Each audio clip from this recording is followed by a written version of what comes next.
अज्ञानतिमिरान्धस्य ज्ञानाञ्जनशलाकया चक्षुरुन्मिलितं येन तस्मै श्रीगुरवे नमः।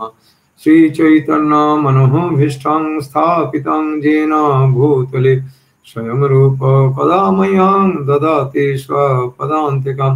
वन्देऽहं श्रीगुरु श्रीयुतपदकमलं श्रीगुरून् वैष्णवांश्च श्रीरूपं साग्रजातं सहगण रघुनाथान्वितं तं सजीवं साद्वैतं सावधूतं परिजनसहितं कृष्ण चैतन्यदेवं श्रीराधा कृष्ण पादां सहगण ललिता श्री विशाखान्वितांश्च नमो विष्णुपादाय कृष्णपृष्ठाय भूतले श्रीमते भक्ति वेदांत स्वामिनिते नामिने। नमस्ते सारस्वती देवी गौरवाणी प्रचारिणे निर्विशेष शून्यवादी पाश्चात्य देशतारिणे। जय श्री कृष्ण चैतन्य प्रभु नित्यानंद श्री अद्वैत गदाधर श्रीवासादि श्री गौरभक्त वृंद। हरे कृष्णा कृष्णा कृष्णा हरे हरे हरे राम राम राम हरे हरे। जय श्री मंगलाचरण की जय। ओम नमो भगवते वासुदेवाय। ओम नमो भगवते वासुदेवाय। ओम नमो भगवते वासुदेवाय। नारायणं नमस्कृत्य नरं चैव नरोत्तमं देवीं सरस्वतीं व्यासां ततो जयम् उदीरयेत्। नष्टप्रायेषु अभद्रेषु नित्यं भागवत सेवया भगवती उत्तमश्लोके भक्तिर्भवति नैष्ठिके। मुखं करोति वाचालं पङ्गुं लङ्घयते गिरिं यत्कृपातमहं वन्दे श्रीगुरुदीनतारिणं परमानन्दमाधवं श्रीचैतन्य ईश्वरं। हरि ओं तत्सत् हरि ओं तत्सत् हरि ओं तत्सत्। नमो ओं विष्णुपादाय कृष्णपृष्ठाय भूतले श्रीमते जयपताका स्वामिन् इति नामिने। नमः आचार्यपादाय नितैकृपाप्रदायिने गौरकथा दामोदाय नगरग्रामतारिणे। हरे कृष्ण। समस्त सुधी भक्तवृंद আমাদের সান্ধ্যকালীন শ্রী উপদেশামৃত ক্লাসে সকল ভক্তবৃন্দকে সুস্বাগতম। তো আমরা আগের দিন তৃতীয় এই চতুর্থ শ্লোক পর্যন্ত মনে হয় পড়েছিলাম না? 4 নম্বর শ্লোক পর্যন্ত পড়েছিলাম। হ্যাঁ প্রভু। 4। হ্যাঁ, তো 4 নম্বর শ্লোকে আমরা 6 প্রকারের যে আমাদের ইয়ে রয়েছে, কি বলে, ভক্তির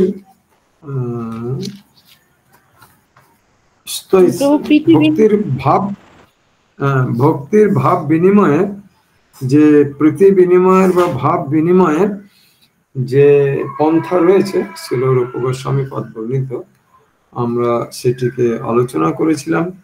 এবং আলোচনার সঙ্গে সঙ্গে এও আমরা আলোচনা করেছিলাম যে শ্রীল প্রভুপাদ কৃত আমাদের যে আন্তর্জাতিক কৃষ্ণ ভবনামৃত সংঘ, সেই আন্তর্জাতিক কৃষ্ণ ভবনামৃত সংঘে সেইটি কিভাবে প্রতিপালিত হয়, এই 6 প্রকারের যে কি বলে ভক্তির প্রীতি বিনিময়, তো সেগুলিকে আমরা আলোচনা করেছিলাম। কোন কোন ক্ষেত্রে আমরা কিভাবে, যারা গৃহস্থ আশ্রমে রয়েছে তারা কিভাবে এটিকে প্রতিপালন করে চলেছি।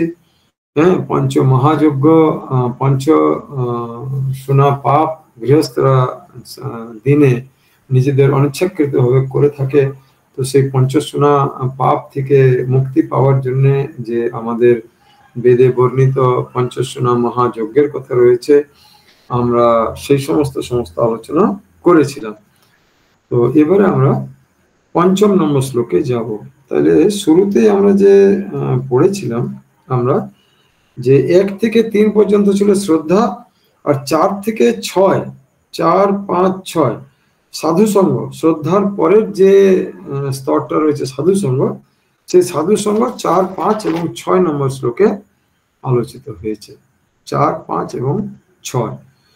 তো আমরা 4, 5, 6 4-এ সাধুসঙ্গ করলাম, যে 6 প্রকার প্রীতি বিনিময় করার জন্য আমাদের কিরকম ভক্ত সঙ্গ করতে হবে, মায়াবাদীদের ত্যাগ করতে হবে, নাস্তিকদের ত্যাগ করতে হবে, নির্বিশেষবাদীদের ত্যাগ করতে হবে, বিষয়দের ত্যাগ করতে হবে, আর সহজিয়াদের ত্যাগ করতে হবে।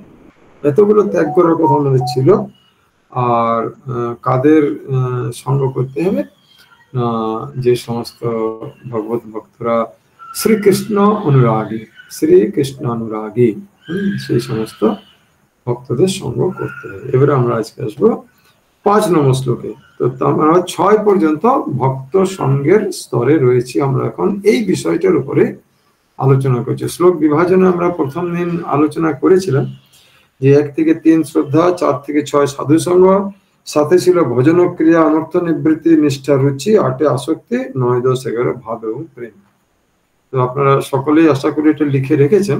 তাহলে পরে হবে কি, আমাদের যখন এই শ্লোকের গুচ্ছের উপরে আমরা আলোচনা করব, তো সেই শ্লোক গুচ্ছ আলোচনা করার সময় আমাদের বিষয়টা মাথায় এসে যাবে যে কোন বিষয়ের উপরে আমরা এখন এই শ্লোকে আলোচনা করছি। তো 5 নম্বর আমরা কৃষ্ণেতি যস্য গিরিতম মনসাদ্রিয়েত দীক্ষান্তি চেত প্রণতিভিশ্চ ভজন্তমেষাম শুশ্রূষয়া ভজন বিজ্ঞান মনোন্নমন্ন নিন্দাদিশন্য হৃদয়মিপ্সিত সঙ্গলব্ধা। কেউ একজন অনুবাদটা করুন। হরে কৃষ্ণ প্রভু, প্রণাম। পড়ছি। যে ভগবত ভক্ত ভগবান শ্রীকৃষ্ণের দিব্য নাম কীর্তন করেন তাকে মনে মনে আদর করা উচিত, এবং যিনি দীক্ষিত হয়ে শ্রী বিগ্রহের সেবায় রত আছেন তার উদ্দেশ্য সশ্রদ্ধ প্রণাম নিবেদন করা উচিত। আর যে শুদ্ধ ভক্ত নিরন্তর ভগবজ্জনে প্রকৃত উন্নত, যার হৃদয় অন্যের নিন্দাদি হতে সম্পূর্ণ মুক্ত, তার সঙ্গ করা উচিত এবং তার অনুগত হয়ে তার সেবা করা উচিত। তাহলে করে এইখানে দেখুন 3টে বিষয় অনুবাদে বলা হয়েছে। 3টে বিষয় আছে, সাবজেক্ট 3টে আছে। কি আছে না, যে সমস্ত ভগবত ভক্ত ভগবান শ্রীকৃষ্ণের দিব্য নাম কীর্তন করেন তাকে মনে মনে আদর করা উচিত। এটা একটা সাবজেক্ট, একটা বিষয় গেল। দ্বিতীয় বিষয় কি গেল, যিনি দীক্ষিত হয়ে শ্রী বিগ্রহের সেবায় রত আছেন তার উদ্দেশ্যে সশ্রদ্ধ প্রণাম নিবেদন করা উচিত, দ্বিতীয় বিষয় গেল। তৃতীয় বিষয়, আর যে শুদ্ধ ভক্ত নিরন্তর ভগবত ভজনের প্রকৃত উন্নত, যার হৃদয় অন্যের নিন্দাদি হতে সম্পূর্ণ মুক্ত, তার সঙ্গ করা উচিত এবং তার অনুগত হয়ে সেবা করা উচিত। 3খানা বিষয় এই শ্লোকটাতে বলা হয়েছে। তো 3খানা বিষয় দেখে দেখুন আমাদের মনে হয় যে এই 3টা বিষয়ে 3টা স্তরের, মানে 3টে প্ল্যাটফর্ম বা 3টে স্তরের কথা বলা হয়েছে। কিরকম, একজন ব্যক্তি যে ভগবত ভক্ত, অর্থাৎ একজন ব্যক্তি যিনি ভগবান শ্রীকৃষ্ণের দিব্য নাম কীর্তন করেন, মানে শুধু জপ করেন বা কীর্তন করেন, তাকে মনে মনে আদর বা শ্রদ্ধা করা উচিত, মনে মনে। দ্বিতীয় কি না, যিনি দীক্ষিত হয়ে সেই বিগ্রহের সেবায় রত রয়েছেন তার উদ্দেশ্যে সশ্রদ্ধ প্রণাম নিবেদন করা উচিত। প্রণাম মানে হলো গিয়ে বাহ্যিক প্রকাশ। প্রথমটা গেল অন্তরে অন্তরে মনে মনে শ্রদ্ধা করতে হবে। দ্বিতীয়টা গেল শ্রদ্ধা প্লাস তার সঙ্গে সেই শ্রদ্ধাটার বাহ্যিক প্রকাশ কি না, তাকে প্রণাম করা। তাহলে দ্বিতীয় স্তরে যে ব্যক্তি রয়েছে তাকে আমরা কিভাবে শ্রদ্ধা জ্ঞাপন করবো, মনে মনে শ্রদ্ধা থাকবে প্রথমটার মতো, আর দ্বিতীয়টাতে তার একটা বহিঃপ্রকাশ হবে। সেই বহিঃপ্রকাশটা কি, প্রণাম। প্রণামের আমরা যাব, প্রণামের অর্থ কি। হ্যাঁ, আচ্ছা, এরপর তৃতীয় কি গেল না, যে শুদ্ধ ভক্ত নিরন্তর ভগবত ভজনে প্রকৃত উন্নত, যার হৃদয় অন্যের নিন্দাদি হতে সম্পূর্ণ মুক্ত, তার সঙ্গ করা উচিত। অর্থাৎ তাকে শ্রদ্ধা করতে হবে, তাকে প্রণাম করতে হবে এবং তার সঙ্গ করতে হবে, আর তার অনুগত হয়ে তার সেবা করা উচিত। অর্থাৎ শুধু সঙ্গ নয়, তার অনুগত সেবা করতে হবে। এই 3টা বিষয়ের উপরে বিশেষভাবে এই শ্লোকটাতে আমাদের মনকে একাগ্র করলো। এবারে এর অন্তর্নিহিত অর্থ কি, এই 3 যে বিষয় এই শ্লোকে আলোচনা করা হলো তার অন্তর্নিহিত দর্শন কি, এখন আমরা সেটা আলোচনা করব। বলছে পূর্বের শ্লোকে প্রীতি বিনিময়ের যে 6টি বিধির কথা বর্ণনা করা হয়েছে সেগুলি বুদ্ধিমত্তার সঙ্গে ভক্তের প্রতি প্রয়োগ করতে হবে এবং সতর্কতার সঙ্গে অধিকার ভেদে নির্বাচন করতে হবে। সেই জন্য শ্রীল রূপ গোস্বামী পাদ ভক্তের অধিকার নিরূপণ করে তার সঙ্গে উপযুক্ত আচরণ করার নির্দেশ দিয়েছেন। তাহলে পরে দেখুন আমরা শ্লোকে শ্রীল রূপ গোস্বামী পাদ যে 3টা আলাদা আলাদা বিষয়ে, প্রথমে শ্রদ্ধা, দ্বিতীয়তে শ্রদ্ধা প্লাস প্রণাম, তৃতীয়তে শ্রদ্ধা প্লাস প্রণাম প্লাস সঙ্গ প্লাস সেবা, 3টে বিভিন্ন ভাগের স্তরের কথা বললেন। কেন বললেন? এখানে বলছে যে এই শ্লোকে তিনি কনিষ্ঠ, মধ্যম, উত্তম এই 3 অধিকারীর সঙ্গে আচরণ বিধির কথা বলেছেন। তাহলে আমরা ওই 3টা বিষয়ের দেখুন 3টে শব্দ এখানে পেলাম।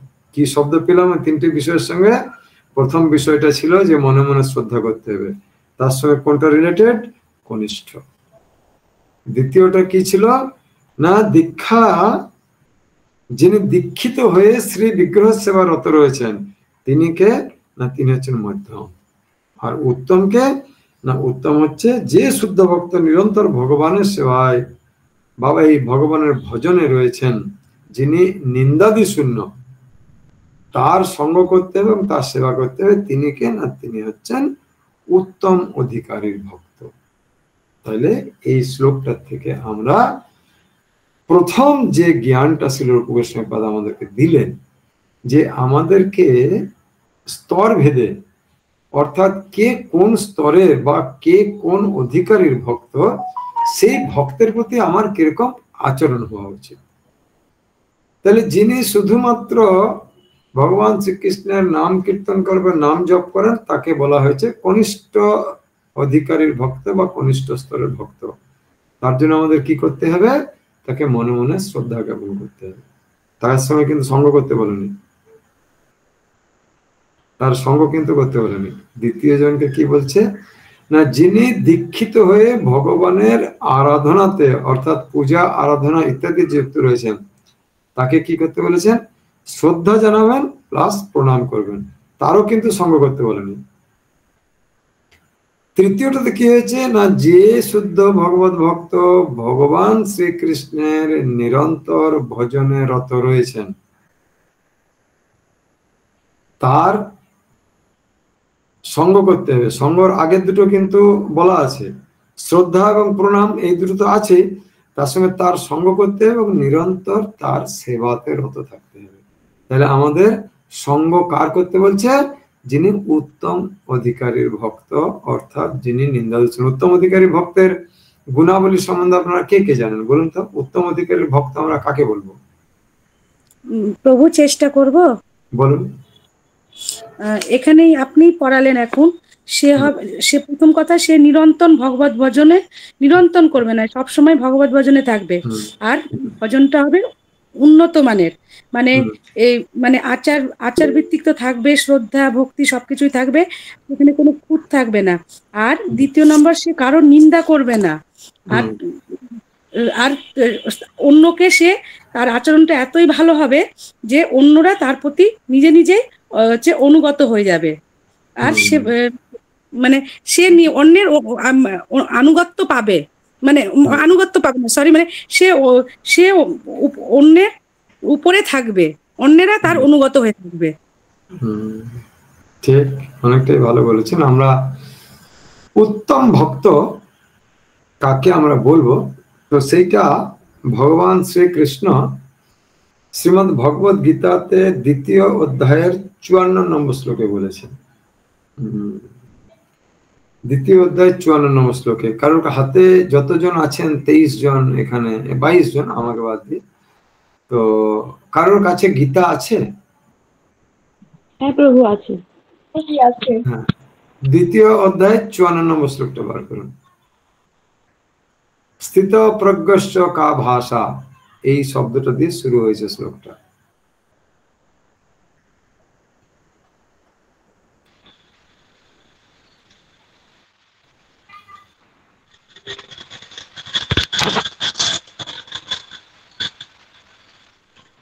প্রভু পড়বো? হ্যাঁ পড়ুন মাতাজি। শ্লোকটা পড়বো? হ্যাঁ পড়ুন। স্থিতোপগোসকাভাষা সমাধিস্তস্য কেশব স্থিতোধি কিং প্রভাসেত কিমাসিত ব্রজেত কিম। হ্যাঁ অনুবাদটা পড়ুন।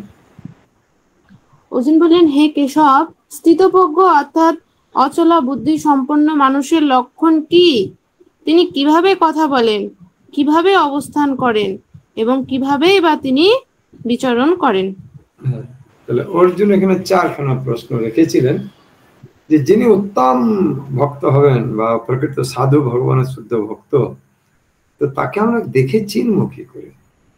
নাকি আমরা তো এরকম বুঝতে পারি যে কেউ শুধু হরিনাম জপ করছে, হ্যাঁ চলো এই কনিষ্ঠ স্তরের ভক্ত।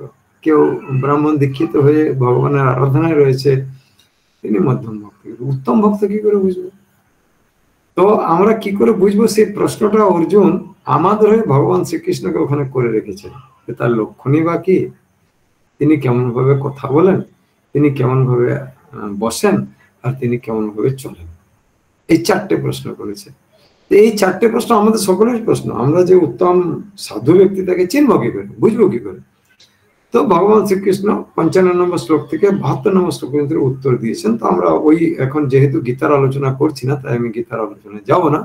আমি শুধু লক্ষণগুলোকে বলে দিচ্ছি যে প্রথম যে কথাটা হবে, সাধু তিনি প্রথমেই হবেন নিন্দাদি শূন্য, প্রথম। দ্বিতীয় নম্বর হচ্ছে যে তিনি হবেন ভয়হীন। ভয়হীন অর্থে এই নয় যে আমাকে কে মেরে ফেললো, কে আমাকে কামড়ে দিল বা কার থেকে আমাদের ভয়হীন। ভয়হীন আমাদের ভয় কি? আমাদের সব থেকে বড় ভয় কি? মৃত্যু নাকি?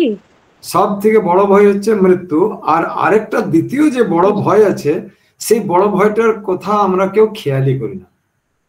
দ্বিতীয় বড় ভয় আরেকটা হচ্ছে যে আমি পরবর্তী দেহ কেমন পাবো। আমি এই জন্মে মনুষ্য দেহ পেয়েছি, মনুষ্য দেহের সুখ সুবিধা লাভ করে আমি যে সুখ ভোগ করছি, পরের জন্মে যদি আমি মনুষ্য দেহ না পেয়ে একটা মনুষ্য থেকে নিম্ন দেহ কোনো পাই, অর্থাৎ পশুর দেহ, তো সেইটা কি আমার মৃত্যুর থেকে আরো ভয়ঙ্কর কি না ভালো? বলো। হ্যাঁ, মৃত্যুর থেকে আরো ভয়ঙ্কর। ভয়ঙ্কর। কারণ কিনা মনুষ্য দেহের উপযোগী যত সমস্ত সুখ সুবিধা লাভ এক জন্মে ভোগ করার পর পরের জন্মে যদি আমাকে পশু হতে হয়, তাহলে আমি মনুষ্য দেহের যে সমস্ত সুখ সুবিধা আমি ভোগ করেছিলাম, পরের জন্মে আমি যদি পশু হয়ে জন্মগ্রহণ করি, সেই সুখ সুবিধা ভোগ করতে পারবো না। একবার যখন উচ্চ সুখ সুবিধা ভোগ করে কেউ, তো তারপরে যদি তাকে নিম্নতে যেতে হয়, অর্থাৎ কোনোদিন যদি অফিসের বস আর সেই অফিসের দারোয়ান হয়ে যায়, সে আর সেই অফিসে বাঁচতে টিকতে পারবে? হ্যাঁ, পারবে কি পারবে না? অসুবিধা, খুবই অসুবিধা। তো তারপরে দ্বিতীয় ভয়টার কথা জগৎবাসী কেউ চিন্তা করে না। একমাত্র যারা ভগবত ভক্ত তারা চিন্তা করে, তারা জানে যে আমি যদি একবার কৃষ্ণ নামের আশ্রয় গ্রহণ করি, একবার যদি আমি কৃষ্ণ নামের আশ্রয় গ্রহণ করি, অর্থাৎ শ্রী শ্রী গৌরচন্দ্র ভগবান রূপী তিনি যে ভব সংসারের ডাক্তার, তার দেওয়া যদি আমরা একবার হরে কৃষ্ণ মহামন্ত্রের আশ্রয় গ্রহণ করি, তাহলে পরের জন্মে মনুষ্য দেহ প্রাপ্ত হওয়াটা নিশ্চিত। 3 প্রকার হরিনামের সুফল আছে। আমরা 3 ধরনের হরিনাম জপ করি। এক হচ্ছে অপরাধযুক্ত নাম, দ্বিতীয়টা হচ্ছে নামাভাস, আর তৃতীয়টা হচ্ছে শুদ্ধ নাম। তো অপরাধযুক্ত নাম আমরা যেটা করছি যে স্তরে রয়েছে, অর্থাৎ কনিষ্ঠ যারা স্তরের ভক্ত, মধ্যম স্তরের ভক্তরাও অপরাধযুক্ত নামই করে। তো অপরাধযুক্ত নামের গিফট মানে আমাদের জন্য উপহার হচ্ছে পরের জন্মে মনুষ্য দেহ কনফার্ম। এবারে নামাভাসে যদি কেউ করে জপ, নামাভাস, তো নামাভাসে জপ করলে 5টা যে আমাদের মুক্তি আছে, সারূপ্য, সাযুজ্য, সালোক্য, শাস্তি, সামীপ্য, এই 5 প্রকারের মুক্তির যে কোনো একটা পাবে। আর যদি শুদ্ধ নাম কেউ জপ করে তাহলে পরে পরবর্তী জীবনে এই দেহটা ত্যাগ করার পর সে বৈকুণ্ঠ ধামে একটা চিন্ময় দেহ লাভ করবে। তাহলে পরে শুদ্ধ ভক্ত কেন ভয় শূন্য হয়? তিনি জানেন যে আমাকে পরের জন্মে আরেকটা দেহ আর ধারণ করতে হবে না, তাই তিনি ভয় শূন্য বা ভয়হীন হয়। তাহলে প্রথম গেল নিন্দাদি শূন্য, দ্বিতীয় গেল ভয় শূন্য, তৃতীয় গেল সসুখ বাসনা চরিতার্থ করার জন্য। সসুখ বাসনা চরিতার্থ করার জন্য তিনি কোনো পরিকল্পনা করেন না। অর্থাৎ সসুখ বাসনা মানে জড় কামনা বাসনা চরিতার্থ করার জন্য তিনি কোনো পরিকল্পনা করেন না। চতুর্থত কি গেল? সর্বদা তিনি কৃষ্ণ ভজনে রত থাকেন। পঞ্চমত কি গেল? না যা কিছু তার জীবনের পরিকল্পনা, সেই পরিকল্পনাটা ভগবান শ্রীকৃষ্ণের দিব্য নাম প্রচারকে কেন্দ্র করেই, দিব্য নাম প্রচার ব্যতীত অন্য কোনো পরিকল্পনা তার জীবনে নেই। তাহলে পাঁচটা আমরা পেলাম শুদ্ধ ভক্ত যিনি, তার এগুলি হচ্ছে কোয়ালিটি। তাহলে এখন প্রথমে শ্রীল রূপ গোস্বামীপাদ কি বললেন?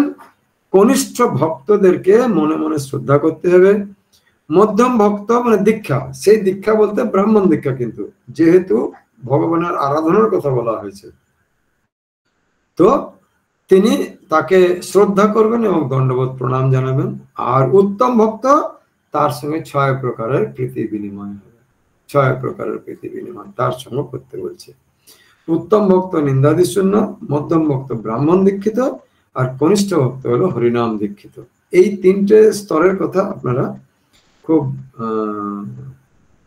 মন দিয়ে মনে রাখবেন, কারণ কিনা চোখের সামনে এরপরে যখন আস্তে আস্তে আপনারা প্রগতি করবেন, আপনাদের দীক্ষা হবে, তখন সামনে এই সমস্ত কনিষ্ঠ স্তর, মধ্যম স্তর, উত্তম স্তর, 3 স্তরেরই ভক্তের সঙ্গে আপনাদের নিত্য কি বলে সঙ্গ লাভ হবে। এবারে আমরা যদি কোন ভক্তের সঙ্গে কিভাবে আচরণ করব সেই শিক্ষা বিধিটা না জেনে রাখি, সেই আচরণ বিধিটা না জানতে পারি, তাহলে আমরা সেখানে অপরাধের ভাগী হয়ে যাব।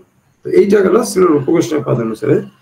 ভাগবত অনুসারে, ভাগবত পুরাণ অনুসারে কনিষ্ঠ ভক্ত হচ্ছে বিগ্রহ সেবায় যুক্ত থাকবে, অন্যের সঙ্গে সম্পর্ক ভালো নয়, মানে সে শুধু বিগ্রহ সেবার সঙ্গে তার মনোনিবেশ থাকবে, অন্য ভক্তদের প্রতি তার কোনো মনোনিবেশ থাকবে না। মধ্যম ভক্ত কি?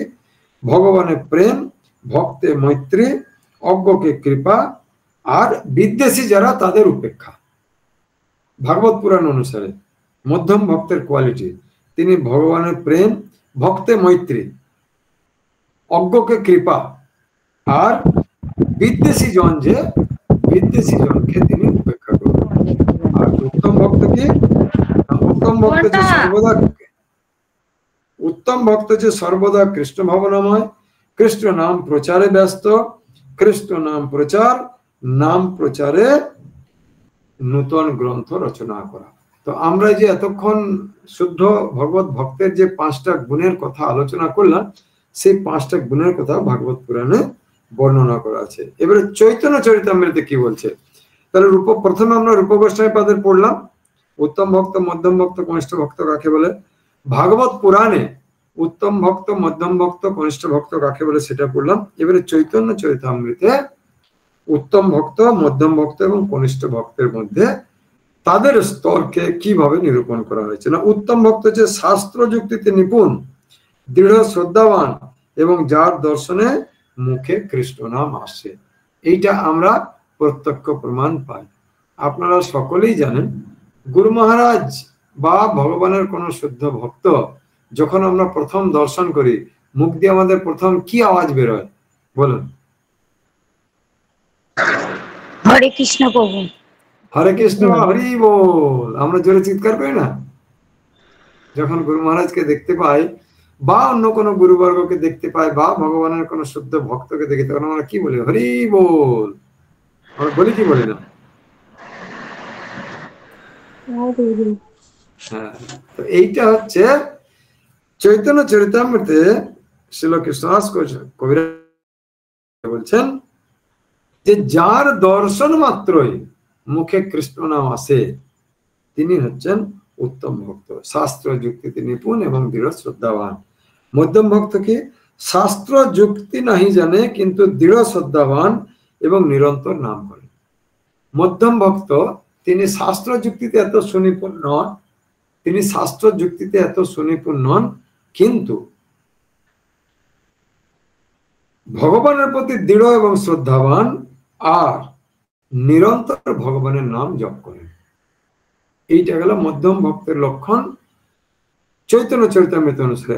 আর কনিষ্ঠ ভক্তের কি না, তিনি কোমল শ্রদ্ধাবান, তার শ্রদ্ধাটা কোমল। কখনো কখনো এদিকেও যায়, আচ্ছা অমুক মঠে তো 4 নিয়ম পালন করতে হয় না, আর ইস্কন মঠে 4 নিয়ম পালন করতে বড় কঠিন, একটু চাটাও খেতে দেয় না এরা, আমি এখানে আর করবো না, অমুক জায়গায় চলে যাই।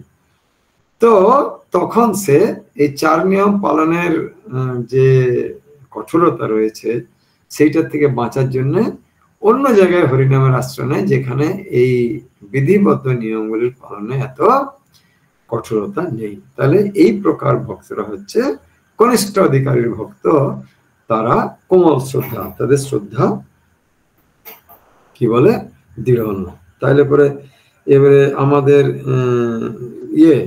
কি বলে শাস্ত্র এবারে কি বলছে, তো বলছে শিল রূপ গোস্বামী পাদ সেই মহাভাগবত শুদ্ধ বৈষ্ণবদের সঙ্গ সেবা ও একান্ত বাঞ্ছনীয় বলে উপদেশ দিয়েছিলেন। ভগবত অনুশীলনে সর্বকনিষ্ঠ অধিকারীর স্তরের কারো থাকা উচিত নয়, কারণ সেই বিগ্রহের অর্চনিতের একমাত্র লক্ষ্য শ্রীমদ ভাগবতে কনিষ্ঠ অধিকারী সম্বন্ধে এই রূপে লেখা হয়েছে, আমরা যেটা আলোচনা করলাম। তো তাই সাধনায় উন্নতিকামী ভক্তকে কনিষ্ঠ থেকে মধ্যম অধিকারী হওয়া উচিত, আর মধ্যম অধিকারী থেকে তাকে শুদ্ধ ভগবত ভক্তে উন্নীত হওয়া উচিত। তাহলে পরে দেখুন শ্রীল প্রভুপাদ কি বলছেন, জাতি বর্ণ আশ্রম নির্বিশেষে সকলেরই কৃষ্ণ ভাবনাময় হতে পারে, কৃষ্ণ ভাবনাময় আন্দোলনে যোগদান দিতে পারে, ভক্তের সঙ্গে মেলামেশা করতে পারে, প্রসাদ সেবা করতে পারে এবং কৃষ্ণ কথা আলোচনা করতে পারে। তাই কেউ যদি কৃষ্ণ ভাবনায় ভাবিত হয়ে কৃষ্ণ ভক্ত হতে চায়, দীক্ষা নিতে চায়, তাহলে আমরা তাকে পবিত্র হরিনাম মন্ত্রের দীক্ষা দিই। এইভাবে কেউ হরিনাম দীক্ষা পেলে তখনই তাকে বৈষ্ণব জ্ঞানে প্রণাম করা উচিত। এরকম বহু বৈষ্ণবের মধ্যে তিনি গভীর অভিনিবেশ সহকারে ভগবত সেবা করে কঠোরভাবে ভগবত ভজনের বিধি পালন করে চলেন, প্রতিদিন নির্দিষ্ট সংখ্যক জপ করেন এবং সব সময় ভগবত বাণী প্রচারে সচেষ্ট থাকেন। তিনি প্রকৃত উন্নত ভক্তরূপে বিবেচিত হন এবং তাকে উত্তম অধিকারী বলা হয়। সকলেরই উচিত তার সঙ্গ কামনা করা। তাহলে দেখুন এখন প্রভুপাদের মন্তব্য আমরা সিদ্ধান্ত কি পেলাম না, বলছে জাতি বর্ণ আশ্রম নির্বিশেষে সকলেই কৃষ্ণ ভাবনাময় হতে পারে, কৃষ্ণ ভাবনাময় আন্দোলনে যোগ দিতে পারে। তাহলে আমরা আগের দিন একদিন আলোচনা করেছিলাম যে ভক্ত আমরা কাকে বলবো, মনে আছে কারো? প্রভু হ্যাঁ বলুন। প্রভু আমি বলেছিলাম যারা সর্ব ইন্দ্রিয় দিয়ে ভগবানের সেবা করার চেষ্টা করবে নিরন্তর অনন্য ভক্তিতে, তাদেরকে ভক্ত বলবো, মানে আচরণশীল হবে, অনন্য ভক্তিতে গোবিন্দের সেবা করবে, যারা গুরু সাধুগুরু বৈষ্ণবের গুরুর তত্ত্বাবধানে সদ্গুরু তত্ত্বাবধানে সদ্গুরু তত্ত্বাবধানে সর্ব ইন্দ্রিয় দিয়ে ভগবানের যে প্রেমময় সেবা করবে তাদের আমরা ভক্ত বলতে পারি।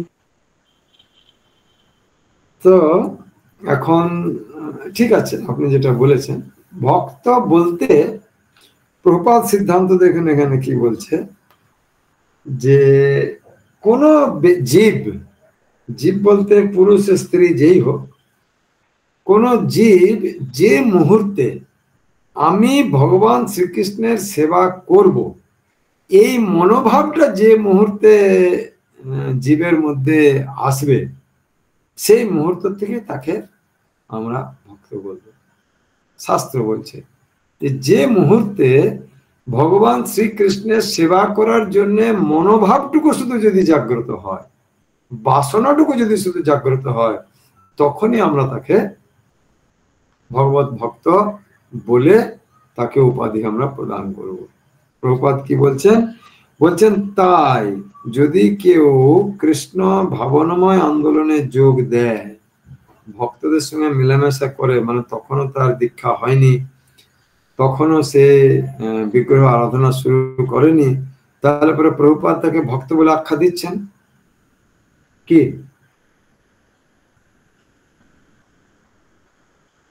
এই অনুচ্ছেদ অনুযায়ী তিনি দিলেন তো আখ্যা। হ্যাঁ প্রভু। তো তাহলে তো মূলনীতি বলছে যে আমি কনিষ্ঠ স্তরের ভক্ত কাকে বলবো? মূলনীতিতে কি বলছে? কনিষ্ঠ স্তরের ভক্তের মূলনীতি কি বললে না, নবীন ভক্ত যিনি ভগবানের মনে মনে ভগবানের খালি নাম করেন, এইটাই আমরা দেখলাম। যিনি ভগবানের বিগ্রহ সেবা যুক্ত, অন্যের সঙ্গে সম্পর্ক পালন। তাহলে তো প্রভুপাদ বিগ্রহ সেবার যুক্তর আগেই তাকে ভক্ত বলছেন। তাহলে মূলনীতিতে পরিবর্তন হয়ে যাচ্ছে, হচ্ছে কি হচ্ছে না?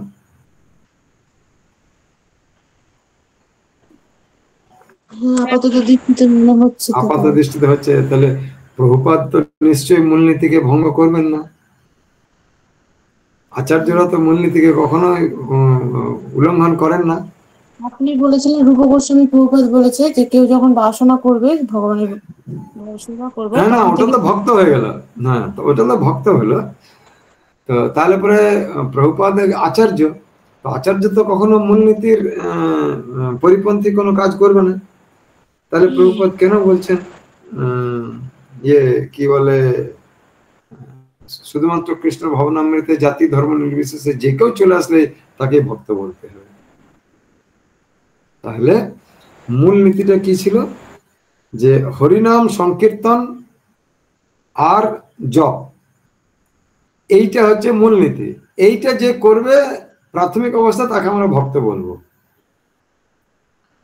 তো হরিনাম সংকীর্তন জপও করছে না, আবার জপও করছে না, হরিনাম সংকীর্তনও করছে না, কিন্তু কৃষ্ণ ভবনামৃত আন্দোলনে এসে যোগ দিয়েছে খালি, প্রভুপাদ তাকেই ভক্ত বলছেন। কেন বলছেন না, শাস্ত্রে দুটো নীতির কথা বর্ণনা করা হয়েছে, একটা হচ্ছে মূলনীতি, একটা হচ্ছে বিশদ নীতি।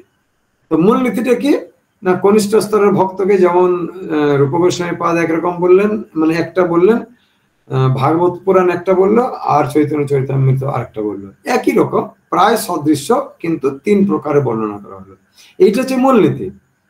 এবারে এই মূল নীতিটাকে ঠিক রেখে যদি সময় উপযোগী এবং অবস্থার পরিপ্রেক্ষিতে যদি সাধন ভজনের ব্যবস্থাটাকে পরিবর্তিত কিঞ্চিত করা যায়, তাহলে পরে সেইটাকে বলা হবে বিশদ নীতি।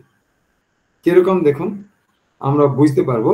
ষষ্ঠ অধ্যায়ে ভক্তি রসামৃত সিন্ধু গ্রন্থে রয়েছে এর বর্ণনা, যে প্রভুপাদ কেন এটাকে পরিবর্তিত করেছিলেন। শ্রী চৈতন্য মহাপ্রভু তাদের ঘরেই অন্ন ভোগ গ্রহণ করতেন, যিনি মানে চৈতন্য মহাপ্রভু বলেছিলেন যে লাখপতি না হলে আমি তার ঘরে অন্ন গ্রহণ করি না।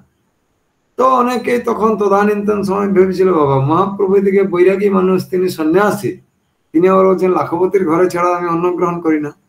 তো এটা সমাজ যারা স্মার্ত ব্রাহ্মণ ছিল তারা একটা মানে ভ্রান্তিমূলক প্রচার করেছিলেন। কিন্তু মহাপ্রভুর বক্তব্যটা কি ছিল, যে যিনি দিনে 1 লক্ষ নাম জপ না করবেন, অর্থাৎ 64 মালা, 64 মালাই 1 লক্ষ হয়, তো 64 মালা জপ যিনি নিত্য না করবেন তার ঘরে আমি অন্ন গ্রহণের জন্য সম্মতি প্রদান করব না। তো তাহলে তো প্রভুপাদ আমাদেরকে 64 মালা করতে বলেননি। কত মালা করতে বলেছেন প্রভুপাদ? 16 মালা। হ্যাঁ, তাহলে মহাপ্রভু বলছেন 64 মালা আর প্রভুপাদ বলছেন 16 মালা। তাহলে মহাপ্রভু স্বয়ং ভগবান, আর প্রভুপাদ হচ্ছেন স্বয়ং ভগবানের একজন অনুগত অন্তরঙ্গ ভক্ত। তাহলে পরে ভগবানের নীতিটাকে তিনি পরিবর্তন করে দিলেন না, তিনি ভগবানের নীতিকে পরিবর্তন করেননি। তিনি মূল নীতিটাকে ঠিক রেখে বিশদ নীতিটাকে প্রয়োগ করেছিলেন। কেন না 16 মালা জপ করতে কত ঘন্টা সময় লাগে মোটামুটি? 2 ঘন্টা প্রায়। 2 ঘন্টা। ঘন্টা হলে হয়ে যায় প্রভু। হ্যাঁ, তাহলে 64 মালা জপ করতে কত সময় লাগবে? 8 ঘন্টা। তাহলে এবারে সারাদিন যদি কাউকে 8 ঘন্টা জপ করতে বলা হয় বর্তমান যুগে এখন, তাহলে সে আর কোনোদিন কৃষ্ণ ভাবনামৃততে যোগদান করবে? এক মালা জপ করতে দম ছুটে যায়, মানে আমাদের নতুন ভক্তদের এক মালা জপ করতে দম ছুটে যায়। তাহলে যদি বলে 8 ঘন্টা মালা জপ করবে, কেউ করবে? প্রভু আপনি আগের দিন বলেছিলেন যে সকালবেলা সেই বাল্যভোগ থেকে শুরু করে রাত্রেতে শয়ন পর্যন্ত এইভাবে সে কৃষ্ণেরই সংসার করছে। তো প্রভুপাদ এই মূল নীতিটাকে ঠিক রেখে বিশদ নীতিটাকে পরিবর্তিত করলেন। বিশদ নীতিতে কি করলেন? এই যে আরো 6 ঘন্টা বাকি রয়েছে এবং 348 মালা যে বাকি রয়েছে, এই 48 মালার পরিপূরণতে সেবার বিধান দিয়ে দিলেন। এই সেবার বিধানের মাধ্যমে 48 মালা জপ করলে তার ভগবত ভক্তি ভজনে যে প্রগতি সাধিত হবে, 48 মালা জপ করলে তার ভগবত ভক্তি বা ভগবত ভজনে যে প্রগতি সাধিত হবে, সেই প্রগতিটা দিন ভর নিরন্তর সেবার মাধ্যমে সেই প্রগতি সাধন হবে। তাইলে পরে 64 মালার পরিপূরক এই সেবার মাধ্যমে প্রভুপাদ করলেন কি করলেন না? করলেন। তাহলে মূল নীতিটাকে বিশদ নীতির দ্বারা সময় উপযোগী অনুসারে শুধুমাত্র সেটাকে চেহারার পরিবর্তন করলেন, কিন্তু মূল রীতির পরিবর্তন হলো না। এইটা হচ্ছে শুদ্ধ ভগবত ভক্ত, উত্তম ভগবত ভক্ত বা ভগবানের নিত্য অন্তরঙ্গ পার্শ্বদ যারা, তাদের এটা কোয়ালিটি তারা পারেন। কারণ কি না, দেখুন এখানে আমরা পড়ছি যে উপায় অবলম্বন করে ভক্ত ভগবান শ্রীকৃষ্ণের প্রতি আসক্ত হয়, তাতে চৈতন্য চরিতামৃতে এইভাবে বর্ণনা করা হয়েছে যে দীক্ষাকালে ভক্ত করে আত্মসমর্পণ, সেই কালে কৃষ্ণ তারে করে আত্মসম। দীক্ষার সময় ভক্ত যখন শ্রীকৃষ্ণের চরণে আত্মসমর্পণ করে, তখন শ্রীকৃষ্ণ তাকে আত্মসম জ্ঞান করে। দীক্ষা গ্রহণের পর ক্রমশ জড়ভোগে বিরক্তি ও পরমার্থ জীবনে আসক্তি ও রুচি উৎপন্ন হয়। তাহলে কি করে আসক্তি এবং রুচি উৎপন্ন হয় সেটা আমাদের আলোচ্য বিষয়। জড় বিষয়ে অনাসক্তি আর পারমার্থিক বিষয়ে আসক্তি, এইটা আমরা কিভাবে বুঝবো? আমরা যখন এই ক্লাস, আজকের যে ক্লাস হচ্ছে বা এই অনুরূপ এইরকম ক্লাস আজ থেকে 6 মাস আগে কটা হতো?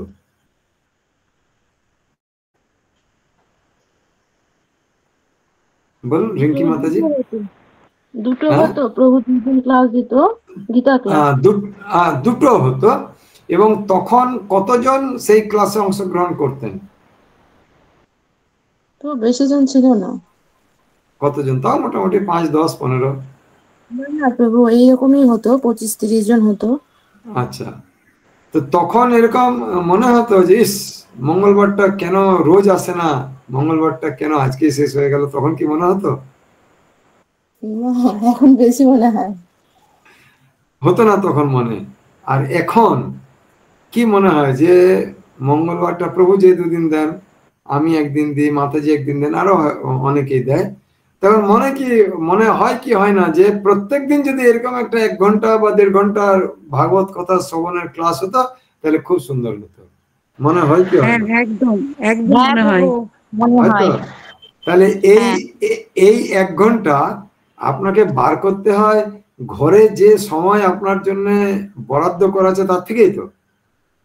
হ্যাঁ, মনে করুন এই সন্ধ্যাবেলায় 1 ঘন্টা আপনি হয়তো সংসারী মানুষ, কেউ মেয়ের সঙ্গে গল্প করতো, কেউ ছেলের সঙ্গে গল্প করতো, কেউ বোনের সঙ্গে গল্প করতো, কেউ ভাইয়ের সঙ্গে গল্প করতো, কেউ স্বামীর সঙ্গে গল্প করতো, কেউ স্ত্রীর সঙ্গে গল্প করতো, কেউ শাশুড়ির সঙ্গে গল্প করতো, কেউ বৌমার সঙ্গে গল্প করতো, এরকম যার যেমন ইয়ে রয়েছে, সম্পর্ক রয়েছে, করতো। তাহলে এই 1 ঘন্টাটা সে তার এই জড় বিষয়ে বরাদ্দ সময় থেকে বার করে আর ভগবানের প্রতি বরাদ্দ করা গেছে কি যায়নি? গেছে। তাহলে 1 ঘন্টা হলেও কৃষ্ণ নাম শ্রবণের মাধ্যমে জড় বিষয়ের প্রতি অনাসক্তি এসছে কি আসেনি? এসেছে। তাহলে অঙ্কটা দেখুন, অঙ্ক এটা কিন্তু আমি গীতাকে, আমি ভাগবতমকে, আমি চৈতন্য চরিতামৃতকে আমি অঙ্কের দৃষ্টিতে দেখি, কারণ কিনা শ্রীল প্রভুপাদ তার এই যে শিক্ষা ব্যবস্থা, তাকে তিনি বলছেন কৃষ্ণ ভাবনামৃতের বিজ্ঞান। কৃষ্ণ ভাবনামৃতের বিজ্ঞান, বিজ্ঞান মানে কি? হিসাব এবং কিতাবের সঙ্গে যুক্ত। তো তাইলে পরে প্রভুপাদের দৃষ্টিভঙ্গি দিয়ে যদি আমাদের দেখতে হয়, শ্রীল প্রভুপাদের দৃষ্টিভঙ্গি দিয়ে কৃষ্ণ ভাবনামৃতের বিজ্ঞান, শাস্ত্র বলছে যে তার দীক্ষা গ্রহণের পরে বা ভগবত ভক্তিতে যুক্ত হওয়ার পরে ক্রমে জড় বিষয়ের প্রতি অনাসক্তি আসে। তাহলে আমি 1 ঘন্টা হলেও আমার যে সংসারের প্রতি আসক্তিমূলক আচরণ ছিল, আমি সেই আসক্তিমূলক আচরণ থেকে 1 ঘন্টা আমি আমার আসক্তিটাকে অনাসক্তিতে রূপান্তরিত করতে পেরেছি কি পারিনি? পেরেছি। হ্যাঁ প্রভু, পেরেছি। তাহলে আজকে যদি আমি প্রাথমিক অবস্থায় 1 ঘন্টা আমার অনাসক্তি মানে অর্জন করতে পারি, তাহলে আমি যদি গভীরভাবে কৃত সংকল্প হয়ে যদি ভগবত ভক্তির ভজনটাকে আমি আগিয়ে নিয়ে যেতে পারি, তাহলে এই 1 ঘন্টাটা আমার 2 ঘন্টায় বাড়বে কি বাড়বে না? অবশ্যই পারবে। আবার 2 ঘন্টাটা 3 ঘন্টাতে বাড়বে, 3 ঘন্টাটা 4 ঘন্টায় বাড়বে, 4 ঘন্টাটা 5 ঘন্টায় বাড়বে। আপনি সেই সংসার করবেন, এখনো সেই সংসারই করছেন। প্রত্যেকের সঙ্গে আপনার সেই সম্পর্ক বজায় আছে, কারোর সঙ্গে সম্পর্কের ছেদ হয়নি, কিন্তু আস্তে আস্তে এই জড় বিষয়ের যে আসক্তির ভাবটা ছিল, সেই জড় বিষয়ের আসক্তির ভাবটা পরিবর্তিত হয়ে সেই সংসারে কৃষ্ণের প্রতি আসক্তির ভাবটা বর্ধিত হচ্ছে। তাই এখানে বলা হচ্ছে সেই কালে কৃষ্ণ তারে করে আত্মসম। যখনই আপনি কৃষ্ণের সঙ্গ করছেন এই ভগবত ভক্তি ভজনের মাধ্যমে, তখন ভগবান শ্রীকৃষ্ণ পক্ষান্তরে আপনাকে এই ভাবটাকে প্রদান করছেন। কিরকম ভালো বুঝতে পারবেন, যারা চাকরি করেন, আগে একটা পেনশন স্কিম ছিল, পেনশন পুরানো কালে 60 বছর চাকরি করার পরে 60 বছর যখন বয়স হবে তখন তারকে রিটায়ারমেন্ট হয়ে যাবে। এবার রিটায়ারমেন্ট হয়ে যাওয়ার পরে সরকার থেকে পেনশন দিত। এইটা 2004 সাল থেকে বন্ধ হয়ে গেছে। 2004 সাল থেকে পুরাতন পেনশন স্কিম বন্ধ হয়ে নতুন পেনশন স্কিম চালু হয়েছে, এনপিএস, নিউ পেনশন স্কিম। তাতে কি না, আপনার মাইনের থেকে 100 টাকা আপনি জমাবেন, আর যেই আপনি 100 টাকা জমালেন সরকারও আপনাকে সঙ্গে সঙ্গে 100 টাকা দেবে। আপনি যদি 10 টাকা আপনার মাইনের থেকে পেনশন হিসাবে জমান, সরকার আপনাকে 10 টাকা দেবে। শ্রীকৃষ্ণেরটা হচ্ছে নিউ পেনশন স্কিমের পলিসি। আপনি ভগবান শ্রীকৃষ্ণকে 10% ভালোবাসবেন, কৃষ্ণ আপনাকে 10% দেবে। আপনি কৃষ্ণকে 15% ভালোবাসবেন, কৃষ্ণ আপনাকে 15% দেবে। নিয়ে যখন এই করতে করতে আপনি 80 দেবেন, কৃষ্ণ 80 দেবে। আপনি যখন 95 দেবেন, কৃষ্ণ 95 দেবে। আর আপনি যখন 100 দেবেন, কৃষ্ণ আপনাকে পুরোপুরি দিয়ে দেবে আপনাকে, তখন কৃষ্ণ আপনার হয়ে যাবে। হরে কৃষ্ণ প্রভু, বলছি এটা কি যে যথামাম প্রপদ্যন্তে ওই শ্লোকটার সঙ্গে সংযুক্ত? একদম। আবার আমাকে যে ভক্ত ভজে যে এইভাবে, তাকে শেষে ভাবে ভজি এমর স্বভাবে, চৈতন্য চরিতামৃতের কথা বলা আছে। আমাকে তো যে ভক্ত ভজে যেইভাবে, যতটুকু পার্সেন্টেজ আপনি কৃষ্ণকে দেবেন, কৃষ্ণ ঠিক ততটুকুই আপনাকে ফেরত দেবে, একটাও রাখবেন না। এই হচ্ছে কৃষ্ণের সঙ্গে ভক্তের প্রেমের বিনিময়ের ইকুয়েশন, সমীকরণ। আপনি যা দেবেন কৃষ্ণের সঙ্গে সঙ্গে ফেরত দেবে, রাখে না কিছু। এবারে ওটা আপনাকে ঠিক করতে হবে, আমাকে ঠিক করতে হবে যে আমি কৃষ্ণকে কতটা দেব। যে যার শরণাগতি যতটা, কৃষ্ণ তাকে ততটাই রেসিপ্রোকেট, অর্থাৎ প্রত্যার্পণ তিনি ততটাই করেন। তাই বলছে যে দীক্ষাকালে আত্মসমর্পণ করবে 100% যখন করবে, কৃষ্ণ তখন তাকে পূর্ণরূপে দিয়ে দেবে। তাই দীক্ষা যদি আমাদের হয়ে যায়, দীক্ষা হয়ে যাওয়ার পরেও যদি জড় বিষয়ের প্রতি আমাদের আসক্তি ধীরে ধীরে না কমে, তাহলে জানতে হবে দীক্ষা আমাদের পূর্ণ হয়নি। কারণ কিনা দীক্ষা বিষয়টাই হচ্ছে আমাদের কৃষ্ণের সঙ্গে সম্পর্ক স্থাপনের জন্য আমি রিকোয়েস্ট পাঠালাম। আমরা মোবাইলে ফ্রেন্ড রিকোয়েস্ট পাঠাই কি পাঠাই না? পাঠাই প্রভু। এবারে কখন তাকে ফ্রেন্ড আপনারা বলেন? কখন আপনাকে সে ফ্রেন্ড বলে? মনে করুন আপনি ফ্রেন্ড রিকোয়েস্ট পাঠালেন, তাহলে এবারে যেদিন গুরুদেবের মাধ্যমে আপনি দীক্ষা গ্রহণ করলেন সেদিন কৃষ্ণকে আপনি ফ্রেন্ড রিকোয়েস্ট পাঠালেন গুরুদেবের মাধ্যমে। এবারে কৃষ্ণ সেটা অ্যাকসেপ্ট করলো কি করলো না আমরা বুঝবো কি করে? যতক্ষণ পর্যন্ত কৃষ্ণ অ্যাকসেপ্ট না করবে ততক্ষণ পর্যন্ত আমি তোমার সখা এত আমি বলতে পারবো না, বা কৃষ্ণ আমাকে বন্ধু হিসেবে গ্রহণ করলো না, কি তাই তো? হ্যাঁ প্রভু। তাহলে পরে আমরা কিভাবে বুঝবো? এইটাই তো কৃষ্ণ ভবনামৃতের বিজ্ঞান। হ্যাঁ, তো তাহলে পরে বলছে যে আমাকে সেজন্য কি হবে না, দীক্ষার সময় আমি যা যা শপথ গ্রহণ করেছি, কি কি শপথ আমরা গ্রহণ করি?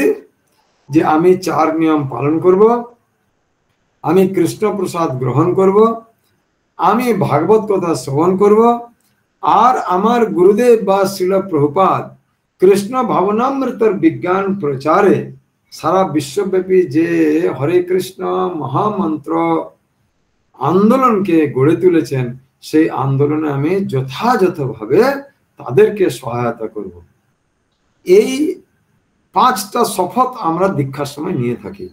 তো এই 5টা শপথ আমি যদি নিরন্তর পালন করতে থাকি করতে করতে শপথটা যখন আমার পূর্ণ হবে, আর তখনই আপনি দেখতে পারবেন আপনার হৃদয় মোবাইলে ফ্রেন্ড রিকোয়েস্ট কৃষ্ণ অ্যাকসেপ্ট করেছে, সেটা এসে গেছে।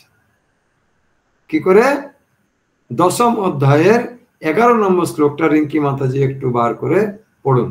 কি করে বুঝবো যে আমার ফ্রেন্ড রিকোয়েস্ট কৃষ্ণ অ্যাকসেপ্ট করেছে? 10ম অধ্যায় 11 নম্বর শ্লোক গীতা।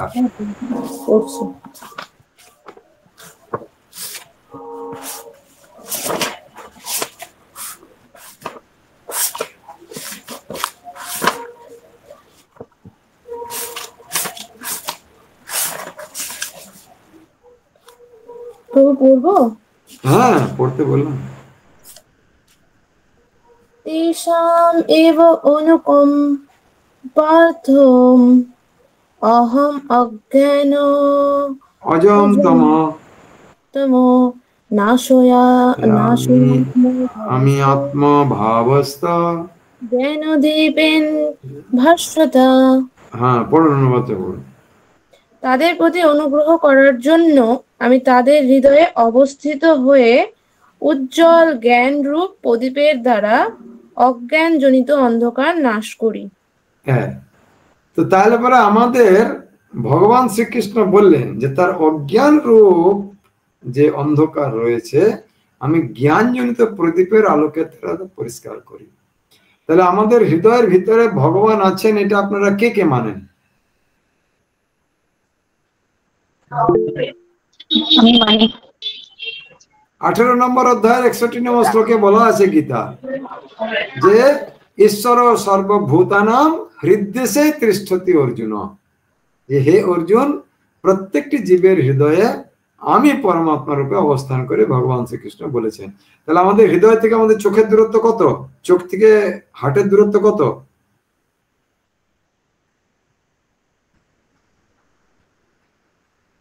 বলুন, 10 ইঞ্চি, 15 ইঞ্চি? কি চোখের থেকে আমাদের হার্টের দূরত্ব কত? 10-15 ইঞ্চি হবে। 10 ইঞ্চি হাতের ভিতরে। তাহলে এত সামনে ভগবান আছে, তবু আপনি আমি দেখতে পাচ্ছি না কেন? প্রভু অজ্ঞতার জন্য, অনজ্ঞতার জন্য। অজ্ঞতা নেই, জ্ঞান নেই, সেই জন্য। কোনদিন আমরা কি চিন্তা করেছি যে ভগবান এত 10 ইঞ্চি দূরে বসে আছে, তাও আমরা দেখতে পাচ্ছি না?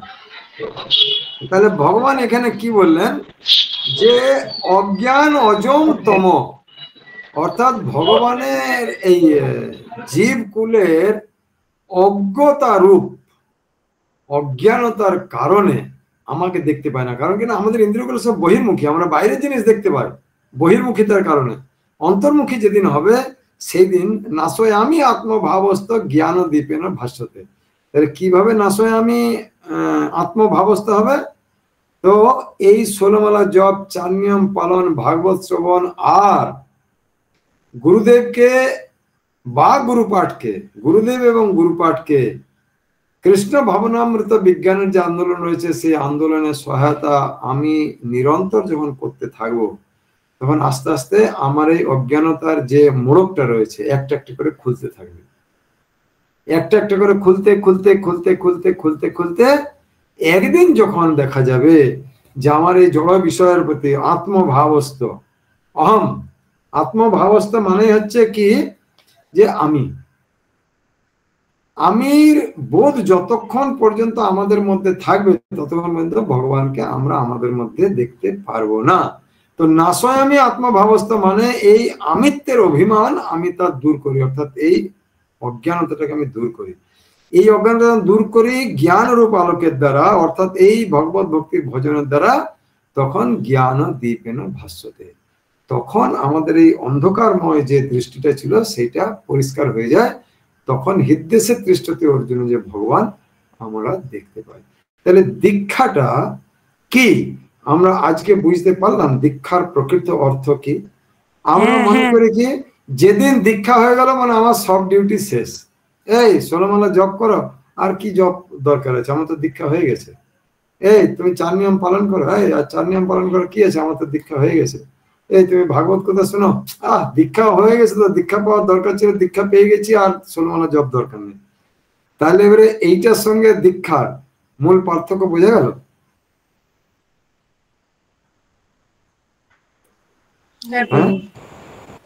তার মানে যেদিন আমাদের দীক্ষা পেলাম আমরা, সেদিন থেকে অজ্ঞানতার যে মোড়ক একটা একটা করে উল্টা গুনতি শুরু হলো। এতদিন এইভাবে হয়েছে, জড় জগৎ ভোগ করেছি আমরা, রোজ প্রতিবার ভোগ করছি ভোগ করছি ভোগ করছি। পুনরাপি জনমম পুনরাপি মরণম পুনঃ পুনঃ জননী জঠরে সাহিতম, পুনরাপি মরণম পুনরাপি জনমম পুনঃ পুনঃ জননী জঠরে সাহিতম। আমরা একবার মরছি আবার জন্মগ্রহণ করছি, আবার মরছি আবার জন্মগ্রহণ করছি। কোনোবারে কুকুরের জন্ম, কোনোবারে বিড়ালের জন্ম, কোনোবারে বাঘের জন্ম, কোনোবারে ছুঁচার জন্ম, কোনোবারে ইঁদুরের জন্ম। প্রতিবারে আমাদের জন্মচক্র ঘুরেই চলছে, মোড়ক আর খুলছে না। কিন্তু ব্রহ্মাণ্ড ভ্রমিতে কোন ভাগ্যবান জীব, ব্রহ্মাণ্ড ভ্রমিতে মানে এই বিভিন্ন দেহে ভ্রমণ করারকারী জীব। ব্রহ্মাণ্ড বলতে বিভিন্ন দেহে যে ভ্রমণকারী জীব, যন্ত্র আরুড়ানি মায়া। তো ভ্রময়ন সর্বভূতানি যন্ত্র আরুড়ানি মায়া, ওই 18 নম্বর অধ্যায়ের 61 নম্বর শ্লোকের দ্বিতীয় লাইনটা, হৃদদেশে তিষ্ঠতের জন্য যেটা বললাম ওটা দ্বিতীয় লাইন। এটা যে দেহরূপ যন্ত্রের উপরে আমি এই সমস্ত জীবাত্মাদেরকে আরোহণ করিয়ে আর এক দেহ থেকে আরেক দেহে ঘুরিয়ে নিয়ে বেড়ায় যতক্ষণ পর্যন্ত তারা মায়ার দ্বারা আবদ্ধ থাকে। তাহলে ডান দিকে ঘুরছিল এতদিন, মোড়ক খালি চাপ ছিল। যেদিন আমরা দীক্ষা নিলাম সৎ গুরুদেবের কাছে থেকে, সেদিন থেকে মোড়ক উল্টা দিকে খোলা শুরু হলো। তাহলে আমরা যে এই যে 4, 5 আর 6 পড়ছি, এটাতে কোন বিষয়টা পড়ছে? সাধু সঙ্গ নাকি প্রভু? হ্যাঁ, সাধু সঙ্গ পড়ছি। তাহলে এইখানে আমাদের এই আত্ম মানে আমি এই অহংকারটা কার মাধ্যমে আমাদের উল্টা দিকে ঘুরতে মানে মোড়কটা খুলতে থাকবে? সাধু সঙ্গের প্রভাবে। তার মানে উত্তম যিনি ভক্ত বা সৎ গুরুদেব বা ভগবানের শুদ্ধ ভক্ত, তার সঙ্গ যদি আমরা একমাত্র লাভ করি, তাহলে পরে আমাদের এই ডান দিকের ঘোড়াটা বাঁ দিকে ঘুরতে শুরু করবে, অর্থাৎ খুলতে শুরু করবে।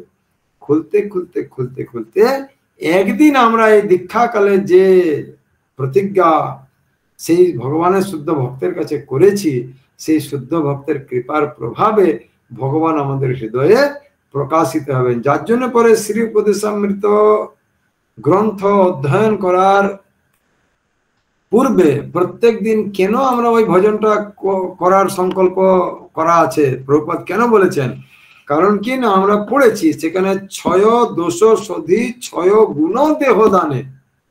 তাহলে 6 প্রকারের দোষ ছেড়ে 6 প্রকারের গুণ নিয়ে কৃষ্ণ সে তোমারও কৃষ্ণ দিতে পারো, তোমারও শকতি আছে। আমি তো কাঙ্গাল কৃষ্ণ কৃষ্ণ বলি ধায় তব পাছে পাছে। কার পিছনে মানুষ ধাবিত হয় বলুন দেখিনি? শুদ্ধ ভক্তের পিছনে না, সাধারণ ভাবে যার কাছ থেকে আমাদের কিছু প্রাপ্তির আশা থাকে। হ্যাঁ, আমরা কার পিছনে ধাবিত হয়? সাধারণ জ্ঞানের মাধ্যমে, আমাদের কমন সেন্স। আমি ভক্তির কথায় যাচ্ছিলাম। আমরা কার যার কাছ থেকে কিছু পাবো, যদি যার কাছে কারো কিছু কাছ, পাবো, কারো কাছ থেকে যদি আমার কোনো প্রাপ্তি থাকে তখনই আমরা তার পিছনে পিছনে দৌড়াই, তার পেছনে পড়েই থাকি। পেতেই হবে পেতেই হবে। যেমন শিশু, যে বাচ্চার মিষ্টি খেতে ইচ্ছা আছে, সে মায়ের আঁচল ধরে টানতে থাকে, আঁচল টানতে থাকে। মা ওই শিশুর মুখটা দেখে বুঝতে পারে ও আমার আঁচল টানছে মানে কি, এখন মিষ্টি খেতে চাইছে। মা গিয়ে পরে ফ্রিজ খুলে একটা মিষ্টি বার করে, লাড্ডু বার করে বা চকলেট বার করে তাকে দিয়ে দেয়। তো তাহলে শিশুও জানে যে আমাকে কিছু প্রাপ্তি করতে গেলে কারোর পিছনে যেতে হবে। বড়রাও জানে কারো পিছনে, আমাকে কিছু পেতে গেলে কারো পিছনে যেতে হবে। তেমনি বদ্ধ জীবাত্মা যদি তার এই বদ্ধ অবস্থা থেকে মুক্তি লাভ করতে চায়, তাহলে তাকে কি করতে হবে না, সাধুর পিছনে ধাবিত হতে হবে, অর্থাৎ সাধু সঙ্গ করতে হবে।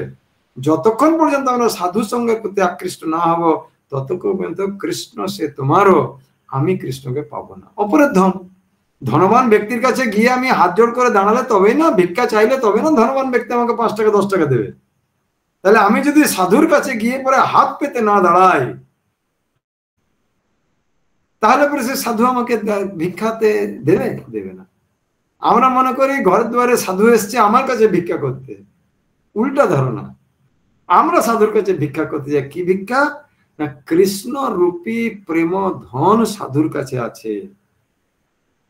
শ্রী উপদেশামৃতের সিন্ধু, শ্রী উপদেশামৃত, এই অমৃতের উপদেশ যে সাধুর কাছে থাকে, সেই সাধুর কাছে যে আমাদেরকে জোড়হাত করে দাঁড়াতে হবে যে হে পরম করুণাময়, আপনি আমাকে দয়া করে, আপনি আমাকে দয়া করুন, যাতে আপনার কৃপার প্রভাবে আমার হৃদয়ের আত্মভাবস্থ এইটা নাশ হয়ে গিয়ে পরে আমি ভগবানকে আমার হৃদয় কন্দরে যাতে অবলোকন করতে পারি।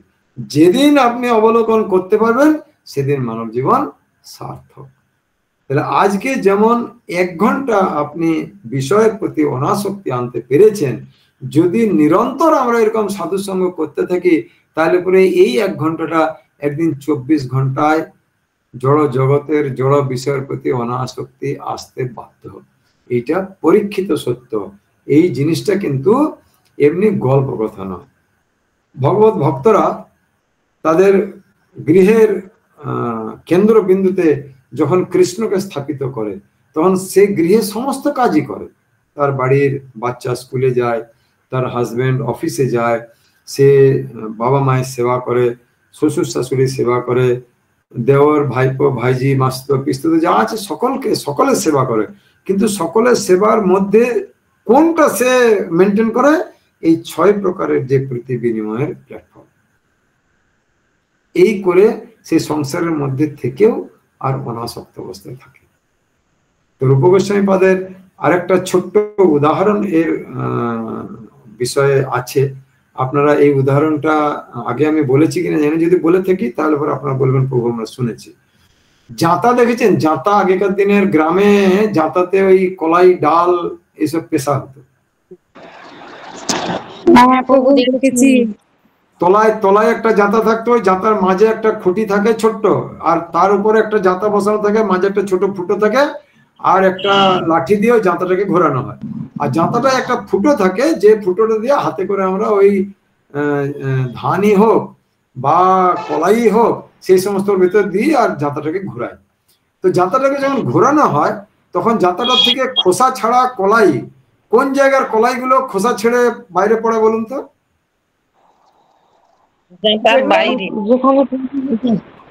যেটা যাতার বাইরে করে মাঝের হ্যাঁ, ধারে থাকে, ধারে থাকে। জাতার ধারে যেটা থাকে সেই কলাইয়ের খোসাগুলো ছালটা ছুলে গিয়ে সে বাইরে ছাল ছোড়া অবস্থায় মাটিতে পড়ে আমরা ওগুলো দিয়ে ডাল বানাই। কিন্তু যেটা মাঝের ওই খুঁটির কাছে থাকে, যে যাকে কেন্দ্র করে জাঁতার ওই ওপরটা ঘুরছে, খুঁটির কাছে যে ডালগুলো থাকে ওই ডালগুলোর কি মানে খোসা ছাড়া তো দূরের কথা, সেই ডালগুলোকে স্পর্শ করতে পারে না না না, একদম না। কিন্তু কিন্তু সে তো জাতার সঙ্গে ঘুরছে না, ওটা শুনুন, হ্যাঁ সে তো গর্তে- সেও তো জাতার সঙ্গে ঘুরছে বাইরের ডালটার মতো। গর্তের মধ্যে ঢুকে গেছে। না, না, সেও ওই ডাঁটটার সঙ্গে সঙ্গে ঘুরতে থাকে, কেন তার ছাল ছাড়ে না বলুন দেখিনি?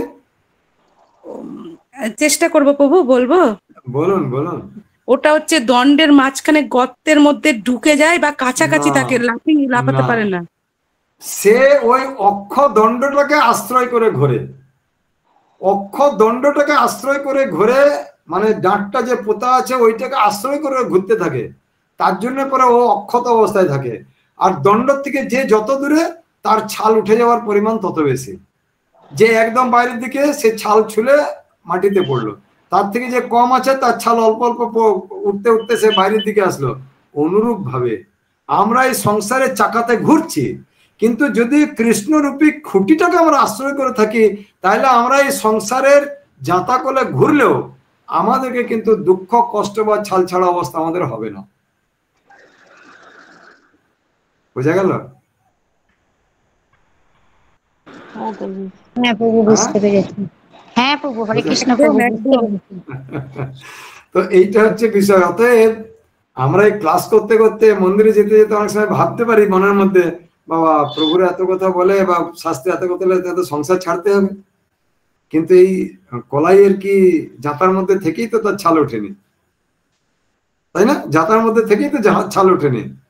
তাহলে আপনি সংসারের মধ্যে থেকেও আপনার ছাল উঠবে না, আপনি যদি আপনার অক্ষদণ্ডটাকে কৃষ্ণ বানিয়ে নেন এবং ওই অক্ষদণ্ডের যত সামনে থাকবেন, অর্থাৎ সংসার আপনি গভীরভাবে করলেও কৃষ্ণকে কেন্দ্র করে যদি সংসার করেন, তো সংসার রূপী জাতাটা ঘুরলেও আপনাকে এই জাতা কলের যে যন্ত্রণা স্পর্শ করতে পারবে না। বুঝা গেল? হরে কৃষ্ণ প্রভু। মানে দণ্ডের কাছে থাকবো বলতে বাস্তবিক অর্থে কি এই যে আমরা যতটা কৃষ্ণ ভাবনাময় গভীর ভাবে হব, সেটাই? এই যে এখন দণ্ডের কাছে আছেন তো, কৃষ্ণের কথা শুনছেন, এটা তো শুধু শুনছি, মানে একদম যখন প্রতিক্রিয়া হবে, ক্রিয়া প্রতিক্রিয়ায় প্রত্যেকটা চিন্তা ভাবনা কর্মে সমস্ত কিছুতে যখন হবে প্রকাশিত পাবে। একদম আপনার চৌকা ঘর থেকে বেরোতে গিয়ে চৌকাটে মাথা যদি জোরে ঠুকে যায় কি বলে চিৎকার করেন? বলি মা মা গো বাবা গো। যেদিন মাথা চৌকাটে ঠুকে পড়ে কৃষ্ণ গৌর রে এই চিৎকার উঠবে, সেদিন বুঝবেন যে আপনার মনটা কৃষ্ণ ভাবনাময় হয়েছে। বোঝা গেল? বাস্তবিক অর্থে কি সেটা মানে বোঝা যাচ্ছে আপনার যেদিন হোঁচট খেয়ে যন্ত্রণার অভিব্যক্তি ও কৃষ্ণের নাম বেরোবে বাবা মা বাদ দিয়ে, সেদিন আপনি বুঝতে পারবেন কিঞ্চিত হলেও আমি কৃষ্ণ ভাবনাময় হতে পেরেছি। আমরা তো যন্ত্রণা এলে তো জড়জাগতিক নাম নিয়ে চিৎকার করি, হয় বাবা নাই মা, নাহলে যাকে আপনি বেশি ভালোবাসেন বা যার কথা আপনার আগে মনে আসে। তার মানে প্রত্যেকটা মায়ার স্নেহের বন্ধন যার সঙ্গে আপনি জড়িত রয়েছেন তাকে ডাকলেন। আর সব থেকে বেশি বন্ধন, স্নেহের বন্ধন কার সঙ্গে হওয়া উচিত? গোবিন্দের সঙ্গে। তাহলে আপনি যেদিন আপনি হোঁচট খেয়ে গোবিন্দকে ডাকবেন, সেদিন আপনি বুঝতে পারবেন যে আজকে সকলের থেকে গোবিন্দের সঙ্গে আমার সম্পর্কটা গভীর হয়েছে, তাই আমার দুঃখে গোবিন্দ ডাক। হ্যাঁ প্রভু, খুব ভালো মতো বুঝতে পারলাম। এইটা হচ্ছে গণিত বিজ্ঞান। বোঝা গেল? তো যাই হোক, আজকে শ্লোকটা শেষ হলো না, পরের দিন আমরা আবার শ্লোকটা নিয়ে একটু আলোচনা করবো, তারপরে পরের শ্লোকে যাব। আপনারা বুঝতে পেরেছেন তো যেটা আমাদের বক্তব্য, শ্রীল রূপ গোস্বামী পাদ যে বলতে চাইছেন, প্রভুপাদ যা বলতে চাইছেন, হ্যাঁ বুঝতে পেরেছেন? হ্যাঁ প্রভু, বুঝতে পেরেছি, খুব ভালো লাগলো। বুঝতে পেরেছি। হরে কৃষ্ণ প্রভু, খুব ভালো লাগলো। হরে কৃষ্ণ প্রভু। বলছি বলুন। আপনি না পড়াতে পড়াতে একবার স্মার্ত শব্দটা উচ্চারণ করেছেন। স্মার্ত মানে কি প্রভু? স্মার্ত মানে হচ্ছে যারা বৈদিক শাস্ত্রের যে জ্ঞান বলি রয়েছে, বৈদিক শাস্ত্রের অনুগামী শাস্ত্র বা বৈদিক শাস্ত্রের যে সমস্ত প্রকৃত শাস্ত্র জ্ঞান রয়েছে সেইগুলিনের অপভ্রংশ করে যারা সমাজে বৈদিক শাস্ত্রের নামে ভ্রান্ত ধারণা প্রচলিত করেছিলেন, সেই সমস্ত ব্রাহ্মণদেরকে বলা হয় স্মার্ত ব্রাহ্মণ। তার মানে পরিষ্কার কথায় প্রভু, আমি একটু ক্লিয়ার হতে চাই। তার মানে পরিষ্কার কথায় আমি যখন স্বাস্থ্য বিরোধী অথচ নিজের মনোগত ব্যাখ্যা দিব তখনই সেটা হয়ে যাবে স্মার্ত। এই যে গত দিন 15 আগে বিপত্তারিণী ব্রত গেল, আমি বিপত্তারিণী ব্রতের কথা এই কারণে বলছি, মাতাজিরা সেটা বেশি করেন। আগে হয়তো আপনারা কৃষ্ণ ভাবনায় যুক্ত হওয়ার আগে আপনারা কেউ কেউ করতেন, বা এখনো কেউ কেউ করেন কিনা জানি না। তো বিপত্তারিণী ব্রততে উপবাস করতে হয়। মারা সন্তানের সন্ততির বা পরিবারের মঙ্গল কামনায় উপবাস করে বিপত্তারিণীর পুজো দিয়ে তারপরে এসে ঘরে ব্রত ভঙ্গ করে পালন করে। তো বর্তমান কালে অনেক ব্রাহ্মণকে দেখবেন বলো মাতা, এখন মাতাজিরা তখন অনেকেই চাকরি করে, অনেকেই করে বিপত্তারিণী ব্রত, তাদের পক্ষে করা সম্ভব না। তো ঠাকুরমশাই বলে দেয় যে আপনাদের চিন্তা করার কোনো দরকার নেই, আপনার হয়ে আমি উপবাস করে দেবো, আপনি খালি আমাকে 500 টাকা দিয়ে চলে যাবেন। মাতাজি ঠাকুরমশাইকে 500 টাকা দিয়ে অফিসে চলে গেল। ঠাকুরমশাই ওই একটা লাল দড়িতে দুর্বা ঘাস, তারপরে সিঁদুর, আতপ চাল এইসব দিয়ে, আর খেয়েও নিল, বিড়িও খেয়ে নিল, চাও খেয়ে নিল ঠাকুরমশাই, আপনার থেকে 500 টাকা নিয়ে নিল। এবারে আপনার যে পদ্ধতিতে বিপত্তারিণী ব্রত করার কথা সেটাতে আপনি পারলেন না, আপনি না পারা তো ঠিক আছে, ওটা আপনার অক্ষমতা, কিন্তু দ্বিতীয়ত আপনাকে সে বিভ্রান্ত করলো কি করলো না, আপনার হয়ে উপবাস করবে হয় কোনোদিন? একদম একদম একদম। আমি যেটা বলছি এটা বাস্তব ঘটনা কি অবাস্তব ঘটনা? হ্যাঁ প্রভু, একদম এরকম তো বাস্তব হয়ই ঘটনা। প্রভু, এরকম। এবারে ওই ঠাকুর মশাইকে যদি আপনার মনে করেন বাড়িতে কোনোদিন এলো, বললো মাতাজি খুব আমার খিদে লেগেছে একটু খাওয়ান, আপনি ঠাকুর মশাইকে যদি বলেন আপনি বসুন, আমি আপনার হয়ে ঘর ভিতরে খেয়ে নিচ্ছি, আপনার তাহলে পেট ভরে যাবে, ঠাকুর মশাই উত্তর দিতে পারবে আপনার কথা? না। তাহলে আপনার হয়ে যদি ঠাকুর মশাই উপবাস করে, তাহলে আপনার যে কামনায় আপনি উপবাস করেছিলেন আপনি সেই উপবাসের ফল পাবেন না প্রভু। তাহলে ঠাকুর মশাই আপনাকে শাস্ত্রের নামে বিভ্রান্ত করলো কি করলো না? একদম একদম করেছে। এইটাই স্মার্ত। হ্যাঁ প্রভু। আর প্রভু আমার আর একটা প্রশ্ন আছে, আমি করতে পারি? অনেকে আছে। একে একে করুন, একে একে, একসঙ্গে সবাই করবেন না। কোশ্চেন আছে। হ্যাঁ বলুন, একে একে করুন। হ্যাঁ প্রভু, বলুন। আমাদের টাইম তো 9টা পর্যন্ত ছিল, তো হ্যাঁ। 9টা তো প্রায় বেজে গেল। তো হ্যাঁ বলছি 9টা যে, হয়ে গেছে। হ্যাঁ হ্যাঁ প্রভু, আমার একটা কোশ্চেন ছিল যে বলুন। আপনি উত্তম অধিকারী, মধ্যম অধিকারী আর কনিষ্ঠ অধিকারীর বলেছেন সম্বন্ধে। হ্যাঁ তো যদি শর্ট লাইনে একটু বলে দেন তাহলে আমার ভালো হতো। আর আরেকটা সেই সঙ্গে কোশ্চেন ছিল, এটা বলে দিন তারপরে বলছি। বলুন। প্রভু শর্টে কি বলবেন? শর্টে তো তিনটে ধারণা আমরা বললাম। প্রথমে আমরা রূপ গোস্বামীপাদ যেটা বলেছেন সেইটা বললাম। রূপ গোস্বামীপাদ কি বলেছেন না, বললো যে কনিষ্ঠ কি হবে না মনে মনে শ্রদ্ধা, হ্যাঁ। মধ্যম কি হবে, ব্রাহ্মণ দীক্ষা হবে, সে বিগ্রহ আরাধনা করবে। আর উত্তম কি হবে, তিনি 6 প্রকারের প্রীতি বিনিময় করবেন। এইটা সাধারণ। রূপ গোস্বামীপাদ কি বলছেন না, কনিষ্ঠ ভক্ত তিনি হরিনাম দীক্ষিত হবেন, ফার্স্ট একদম ডাইরেক্ট বলছেন, তিনি হরিনাম দীক্ষিত হবেন। মধ্যম ভক্ত কি হবে, তিনি ব্রাহ্মণ দীক্ষিত হবেন। আর উত্তম ভক্ত কি, নিন্দাদি শূন্য। আমরা আলোচনা করেছি নিন্দাদি শূন্য কি, হরিনাম দীক্ষা হওয়ার জন্য কি কি যোগ্যতা অর্জন করতে হয়, আর ব্রাহ্মণ দীক্ষিত হওয়ার জন্য কি কি যোগ্যতা অর্জন করতে হয়। এই 3টা যোগ্যতা যখন আপনার আইডিয়াতে এসে যাবে, তখন আপনি কনিষ্ঠ ভক্তকে, মধ্যম ভক্তকে, উত্তম ভক্তকে আপনি বুঝতে পারবেন। আচ্ছা, এইটা গেল শিলরূপ গোস্বামী।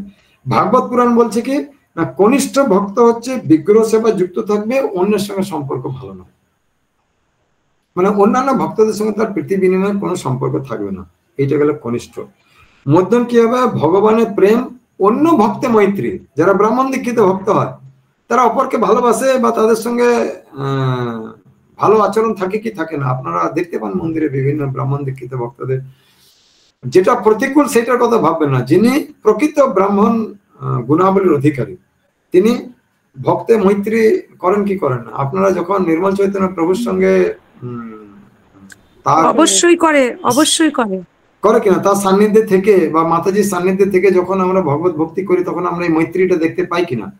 অবশ্যই পাই, সর্বতভাবে অবশ্যই তারা পাই। আমাদেরকে সর্বতভাবে প্রীতি প্রেম স্নেহ করেন কি করেন না? একদম 100%। হ্যাঁ, তো তাহলে এটা গেল মধ্যম।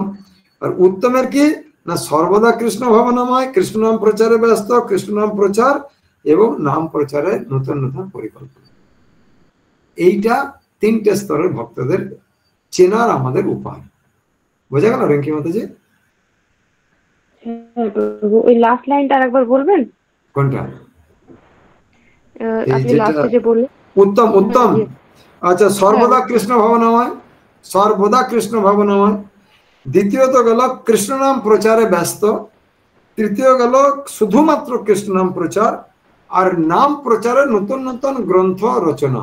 এইটাতে এই প্রত্যেকটাতে আপনি প্রভুপাদকে বসিয়ে দেন, দেখুন আপনি দেখতে পারবেন শুদ্ধ ভক্তকে কিরকম। না, তিনি সর্বদা কৃষ্ণ ভাবনাময়, প্রভুপাদ তাই ছিলেন। কৃষ্ণ নাম প্রচারে ব্যস্ত, সারা পৃথিবী তিনি চষে বেরিয়েছেন।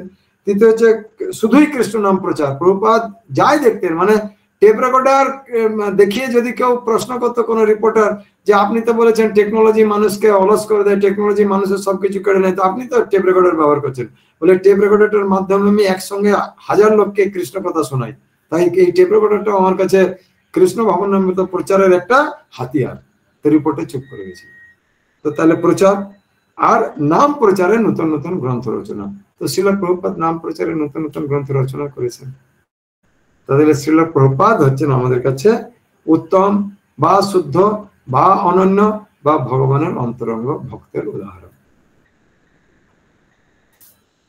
বোঝা গেল? থ্যাংক ইউ প্রভু। হ্যাঁ প্রভু, থ্যাংক ইউ, এটা বুঝতে পারলাম, ক্লিয়ার হলো। আর একটা কোশ্চেন ছিল আমার। বলুন বলুন। প্রভু, আমি মানে আমার নিজের কথা বলছি। আমি তো মানে জাস্ট নবীন ভক্ত হওয়ার চেষ্টা করছি, এখনো হইনি।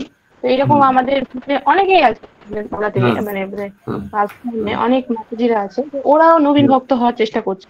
এখানে বলা হয়েছে যে আপনি বললেন যে নবীন ভক্তদের কিন্তু বলেনি যে সঙ্গ করতে, হ্যাঁ, মনে মনে তার প্রতি আদর থাকবে। তো এবার আমাদের শ্রদ্ধা থাকবে। তো আমাদেরকে এরকম হয় যে প্রচারের জন্য যদি কেউ যদি একজন না গিয়ে আসে, তাহলে কিন্তু ওরা সাহসটা পায় না বা এগানোর চেষ্টা করে না। তখন আমাদেরকে ওদের সাথে মানে খুব মানে ওপর থেকে খুব ভালো দেখাতে হয়, মানে এমনিতে ভালোবাসতে হয়, এমনি তারপরে আবার মিশতেও হয় যে হ্যাঁ আসো, এটা করো, ওটা করো, এখানে চলো। তো সেক্ষেত্রে কি করব? এই তো 45 নম্বর পেজটা খুলুন, বইটা, এই বইটার 45 পেজটা খুলুন, বইটা শ্রী উপদেশামৃত। আপনার প্রশ্নের উত্তর, আপনার প্রশ্ন উত্তর প্রভুপাদের 45 নম্বর পেজটা খুলে এবারে একদম নিচের অনুচ্ছেদটাতে যান, যেখানে জাতি বর্ণ আশ্রম এই কথাটা লেখা আছে, ওখান থেকে পড়ুন। অন্য প্যারাগ্রাফে হবে হয়তো, পড়ুন। এখানে দেখুন লেখা আছে জাতি বর্ণ। আপনাদের কোন বই? বড় বই? আমি পেয়েছি প্রভু, পড়বো? হ্যাঁ পড়ুন মাতাজি, রিঙ্কি মাতাজি মন দিয়ে শুনুন। জাতি বর্ণ আশ্রম নির্বিশেষে সকলেই কৃষ্ণ ভাবনাময় হতে পারে, কৃষ্ণ ভাবনাময় আন্দোলনে যোগ দিতে পারে, ভক্তদের সঙ্গে মেলামেশা করতে পারে, প্রসাদ সেবা করতে পারে। বাস। তাইলে রিঙ্কি মাতাজির প্রশ্ন ছিল যে আমরা নবীন ভক্ত হইলে আমরা যে মেলামেশা করি আমরা করতে পারি কিনা।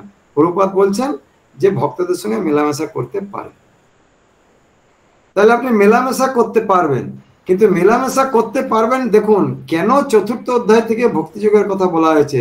মেলামেশা আপনি করতে পারবেন, কিন্তু আপনার প্রথম এই দ্বিতীয় শ্লোকে যে 6টা কন্ডিশন দেওয়া আছে সরবি ভক্তি বিনশ্বতি, সেই 6টা ভক্তির যে রেস্ট্রিকশন ওটা আপনাকে মেনটেন করতে হবে। ওদের সঙ্গে আপনি মেলামেশা করবেন, কারণ কি না ওদের নতুন ভক্ত হতে গেলে আপনাকে ওদের সঙ্গে মিলতে হবে, ওদেরকে ভালোবাসতে হবে। যতক্ষণ আপনি ভালো না বাসবেন, যতক্ষণ উল্টো দিকে যে রয়েছে সেই যতক্ষণ না বুঝতে পারছে যে ইনি আমাকে আমার প্রয়োজনে আমাকে সর্বদাই উনি আমাকে সাহায্য করবেন, সর্বদাই আমাকে আশ্রয় দেবেন, ততক্ষণ সে আপনার অনুগামী হবে না। তাই আপনাকে ভালোবাসতে হবে, আপনাকে প্রেম দিতে হবে, আপনাকে মিশতে হবে, কিন্তু তার বিশদ নীতি, মূল নীতিটা হলো ওইটা। বিশদ নীতিতে কি হবে না, আপনার মিলছে না, এটা হলো বিশদ নীতি। মূল নীতি কি না, ওই 6টা যে রেস্ট্রিকশন দেওয়া আছে সেই 6টা রেস্ট্রিকশন আপনাকে নিজেকে পালন করতে হবে। একদম বোঝা গেল? বিশদ নীতিতে প্রভুপাদ বলছেন তুমি মিশতে পারো, কিন্তু মূল নীতি আপনার 6টা যে রেস্ট্রিকশন আছে ওটা আপনাকে নিজেকে পালন করতে হবে। আচ্ছা প্রভু, দেখি যে 6টা নীতি, হ্যাঁ প্রভু, যদি কারোর মধ্যে দেখছি যে হ্যাঁ ওনার শ্রদ্ধা আছে, কিন্তু ওই 6টার মধ্যে 6টার প্রভাব আছে ওর সাথে, আমি যদি মিশি, কিন্তু এদিকে যদি ওনার সাথে না মিশলে তো উনি আসছেন না, কিন্তু আবার আমি দেখছি যে প্রভাব আছে, তাহলে কি করব? আপনার ওই তো আপনি মিশবেন। মনে করুন আমি কেমন একটা বলি উদাহরণ, যেমন মাছ ধরা দেখেছেন? হ্যাঁ প্রভু। এবারে মাছ পাঁকের মধ্যে থাকে, জলের তলায় পাঁক, পাঁকের নিচে মাছ থাকে। এবারে যখন মাছটাকে আপনি তোলেন, গায়ে পাঁক দেখতে পান না, রূপলি ঝকঝকে মাছটা দেখতে পান? হ্যাঁ মাছ দেখতে পাই। তাহলে এবারে পাঁকের মধ্যে থেকে ওর গায়ে পাঁক লাগে না, রূপোর মতো ঝকঝকে, এটা কি করে সম্ভব? প্রভু অনুমতি দিবেন, বলবো, আমি বুঝতে পেরেছি। বলুন। ও পাকটাকে গ্রহণ করেনি, পাকে ছিল। হ্যাঁ, তা আপনি ওর ভাবটাকে গ্রহণ করবেন না, যা ভাবে রয়েছে ওকে গ্রহণ করবেন না, কিন্তু ওর সঙ্গে মিশবেন।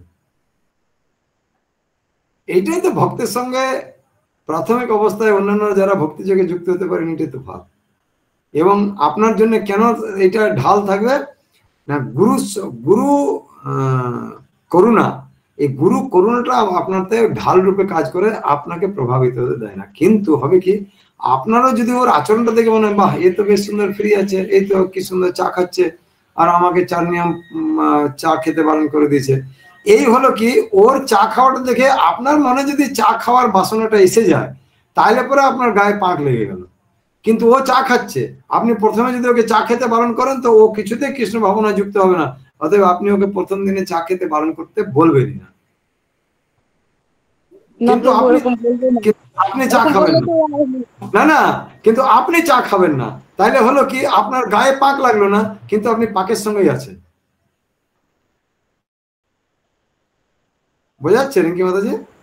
হ্যাঁ প্রভু, বুঝতে পেরেছি, থ্যাংক ইউ। হ্যাঁ, প্রভু পাকের সঙ্গে আছেন, কিন্তু আপনার গায়ে পাক লাগেনি। হ্যাঁ বলুন। প্রভু মানে আমাদেরকে প্রভুপাদের নীতিকে একদম স্ট্রং ভাবে ধরে রাখতে হবে। হ্যাঁ, তো প্রভুপাদ আপোস করেননি না। হ্যাঁ বলুন রিঙ্কি মাতাজি। হ্যাঁ, প্রেম ভক্তি মাতাজি কোশ্চেন আছে। আচ্ছা বলুন প্রেম ভক্তি মাতাজি। হরে কৃষ্ণ প্রভু, প্রণাম প্রভু। টাইম তো শেষ, প্রশ্ন কি আর করবো? করুন না। আচ্ছা ঠিক আছে প্রভু, বলছিলাম এখানে আছে যে উত্তম ভক্ত নিন্দাদি শূন্য, আর মধ্যম ভক্ত হচ্ছে যিনি ব্রাহ্মণ দীক্ষিত হবেন, মানে যেটা শুনলাম একটু আগে। তারপর কনিষ্ঠ ভক্ত হচ্ছে হরিনাম দীক্ষিত। এবার যদি কখনো ব্রাহ্মণ দীক্ষিত ভক্ত বা হরিনাম দীক্ষিত ভক্তের মধ্যে যদি দেখি যে ওনারা নিন্দাদি শূন্য, তখন সেই ক্ষেত্রে? না, যদি নিন্দাদি শূন্য হতে পারে তাহলে তো সে আর মধ্যম স্তরে থাকবে না। যদি উনি ব্রাহ্মণ দীক্ষিত বা হরিনাম দীক্ষিত হন তাও? হ্যাঁ, সে তখন উপরে উঠে। প্রভুপাদ কি বলছেন আমরা পড়লাম না, যে এইভাবে তাকে আর উন্নতে, এই বলছে তাই সাধনায় উন্নতিকে আমি ভক্তকে কনিষ্ঠ থেকে মধ্যম অধিকারী হওয়ার চেষ্টা করা উচিত। তাই মধ্যম অধিকারী থেকে তাকে আবার উত্তম অধিকারীতে উন্নতি করা উচিত, লেখা আছে। তাই কনিষ্ঠ স্তর থেকে আমাদের কোনোদিন কনিষ্ঠ স্তরে আজীবন থাকবো, এটা কেউ কোনোদিন আমি ক্লাস 2-এই থাকবো ভাবে? সকলে ভাবে যে আমি একদিন পিএইচডি করব, আমি একদিন সায়েন্টিস্ট হব, গবেষণা করব, চাঁদে যাব, ইয়েতে কি বলে মঙ্গল গ্রহে যাব, সব ভাবে কিনা? তাইলে আমরাও একদিন কনিষ্ঠ স্তর তো থাকবোই, কনিষ্ঠ হয়েই না যুক্ত হতে হবে। এবার কনিষ্ঠ থেকে ভজন করতে করতে মধ্যমে যাব, মধ্যম থেকে ভজন করতে করতে যখন নিন্দাদি এক একটা করে যখন অনর্থ নিবৃত্তি হবে, আমরা আসবো পরে। এই যে আমরা এখন সাধু সঙ্গ পড়ছি, তাই সাধু সঙ্গ যখনই কমপ্লিট হয়ে যাবে, সাথে আসবে ভজনক্রিয়া।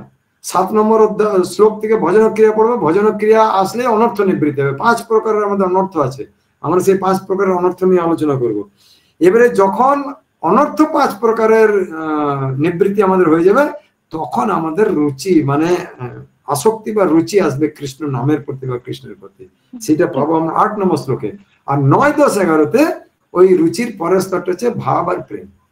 ওই জন্য এক এক করে আমরা যেমন ছাতে চাপতে গেলে, লাফিয়ে ছাতে চাপতে গেলে এক তো চাপা যাবে না, আর চাপতে গেলেও আমরা পড়ে গিয়ে পা হাত ভাঙতে পারে, তেমনি ভগবত ভক্তিতেও আমাদেরকে একের পর এক স্টেপ উঠতে হবে। একটা সিঁড়ি, দুটো সিঁড়ি, তিনটে সিঁড়ি, চারটে সিঁড়ি, এই করতে করতে যোগ সিঁড়িতে চাপতে চাপতে আমরা একদিন পূর্ণ ভগবত ভক্তিতে অর্থাৎ কৃষ্ণ প্রেম লাভের জন্য ছাদ যেটাকে বলা হয় সেখানে আমরা পৌঁছাবো।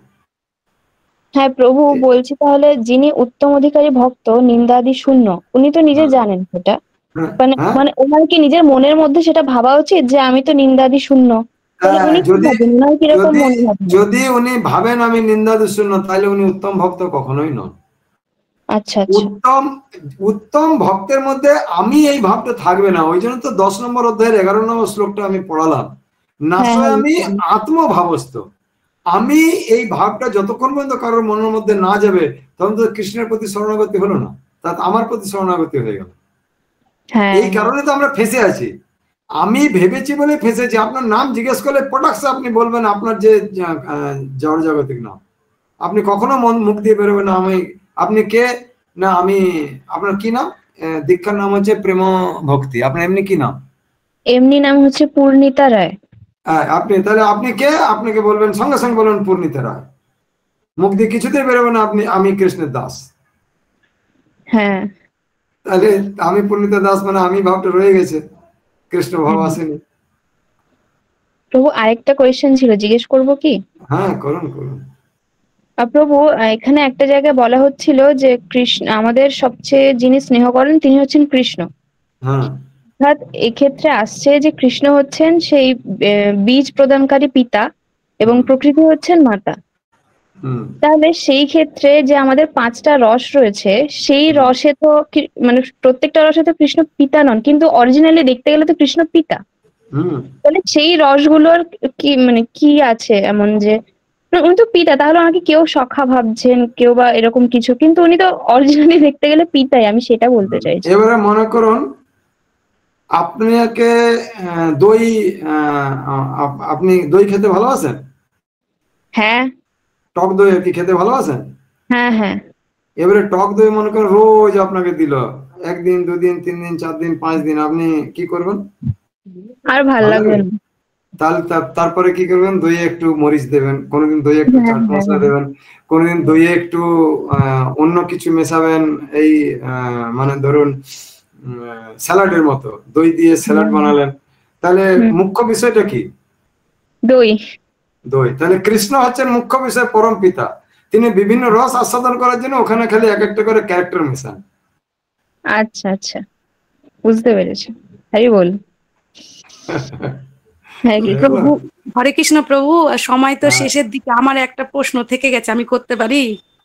করুন করুন, আমার কোনো আপত্তি নেই, আমার কোনো অসুবিধা নেই। হ্যাঁ, আমি সবার প্রশ্নগুলো শুনে শুনে আমারও কনফিউশন কেটে যাচ্ছে। আমার যে প্রশ্ন, প্রভু ব্রাহ্মণ দীক্ষাটা বলতে ঠিক কি বোঝায়, আমার না এটা ঠিক জানা নেই, মানে অস্পষ্ট। যখন হবে তখন হবে। ব্রাহ্মণ দীক্ষা আগে হরিনাম হোক। হরিনাম দীক্ষা হয়েছে? হয়নি প্রভু, কিন্তু আমি ওটা ঠিক বুঝি না, লোকে বলে। হরিনাম দীক্ষা যখন হবে তারপরে ব্রাহ্মণ দীক্ষার ক্লাস আমি নেব, চিন্তা নেই। আচ্ছা ঠিক আছে। ঠিক আছে, বোঝা যাচ্ছে তো আমাদের আলোচ্য বিষয়বস্তু? হ্যাঁ প্রভু, ভালো বুঝতে পারছি। খুব ভালো লাগছে। একদম প্র্যাকটিক্যাল। কৃষ্ণ এত প্র্যাকটিক্যাল, চোখের সামনে দেখতে পারবেন কৃষ্ণকে, প্রত্যেকটা তার অ্যাক্টিভিটিস দেখতে পারবেন। ঠিক আছে, তাহলে আমরা আজকে এখানে বিশ্রাম দিই। শ্রী উপদেশামৃত মহাপুরাণ কি জয়। জগৎগুরু শ্রীল প্রভুপাদ কি জয়। সমবেত গৌর ভক্ত বৃন্দ কি নিতাই প্রেমানন্দ সীতানাথ গৌর হরি হরি বল।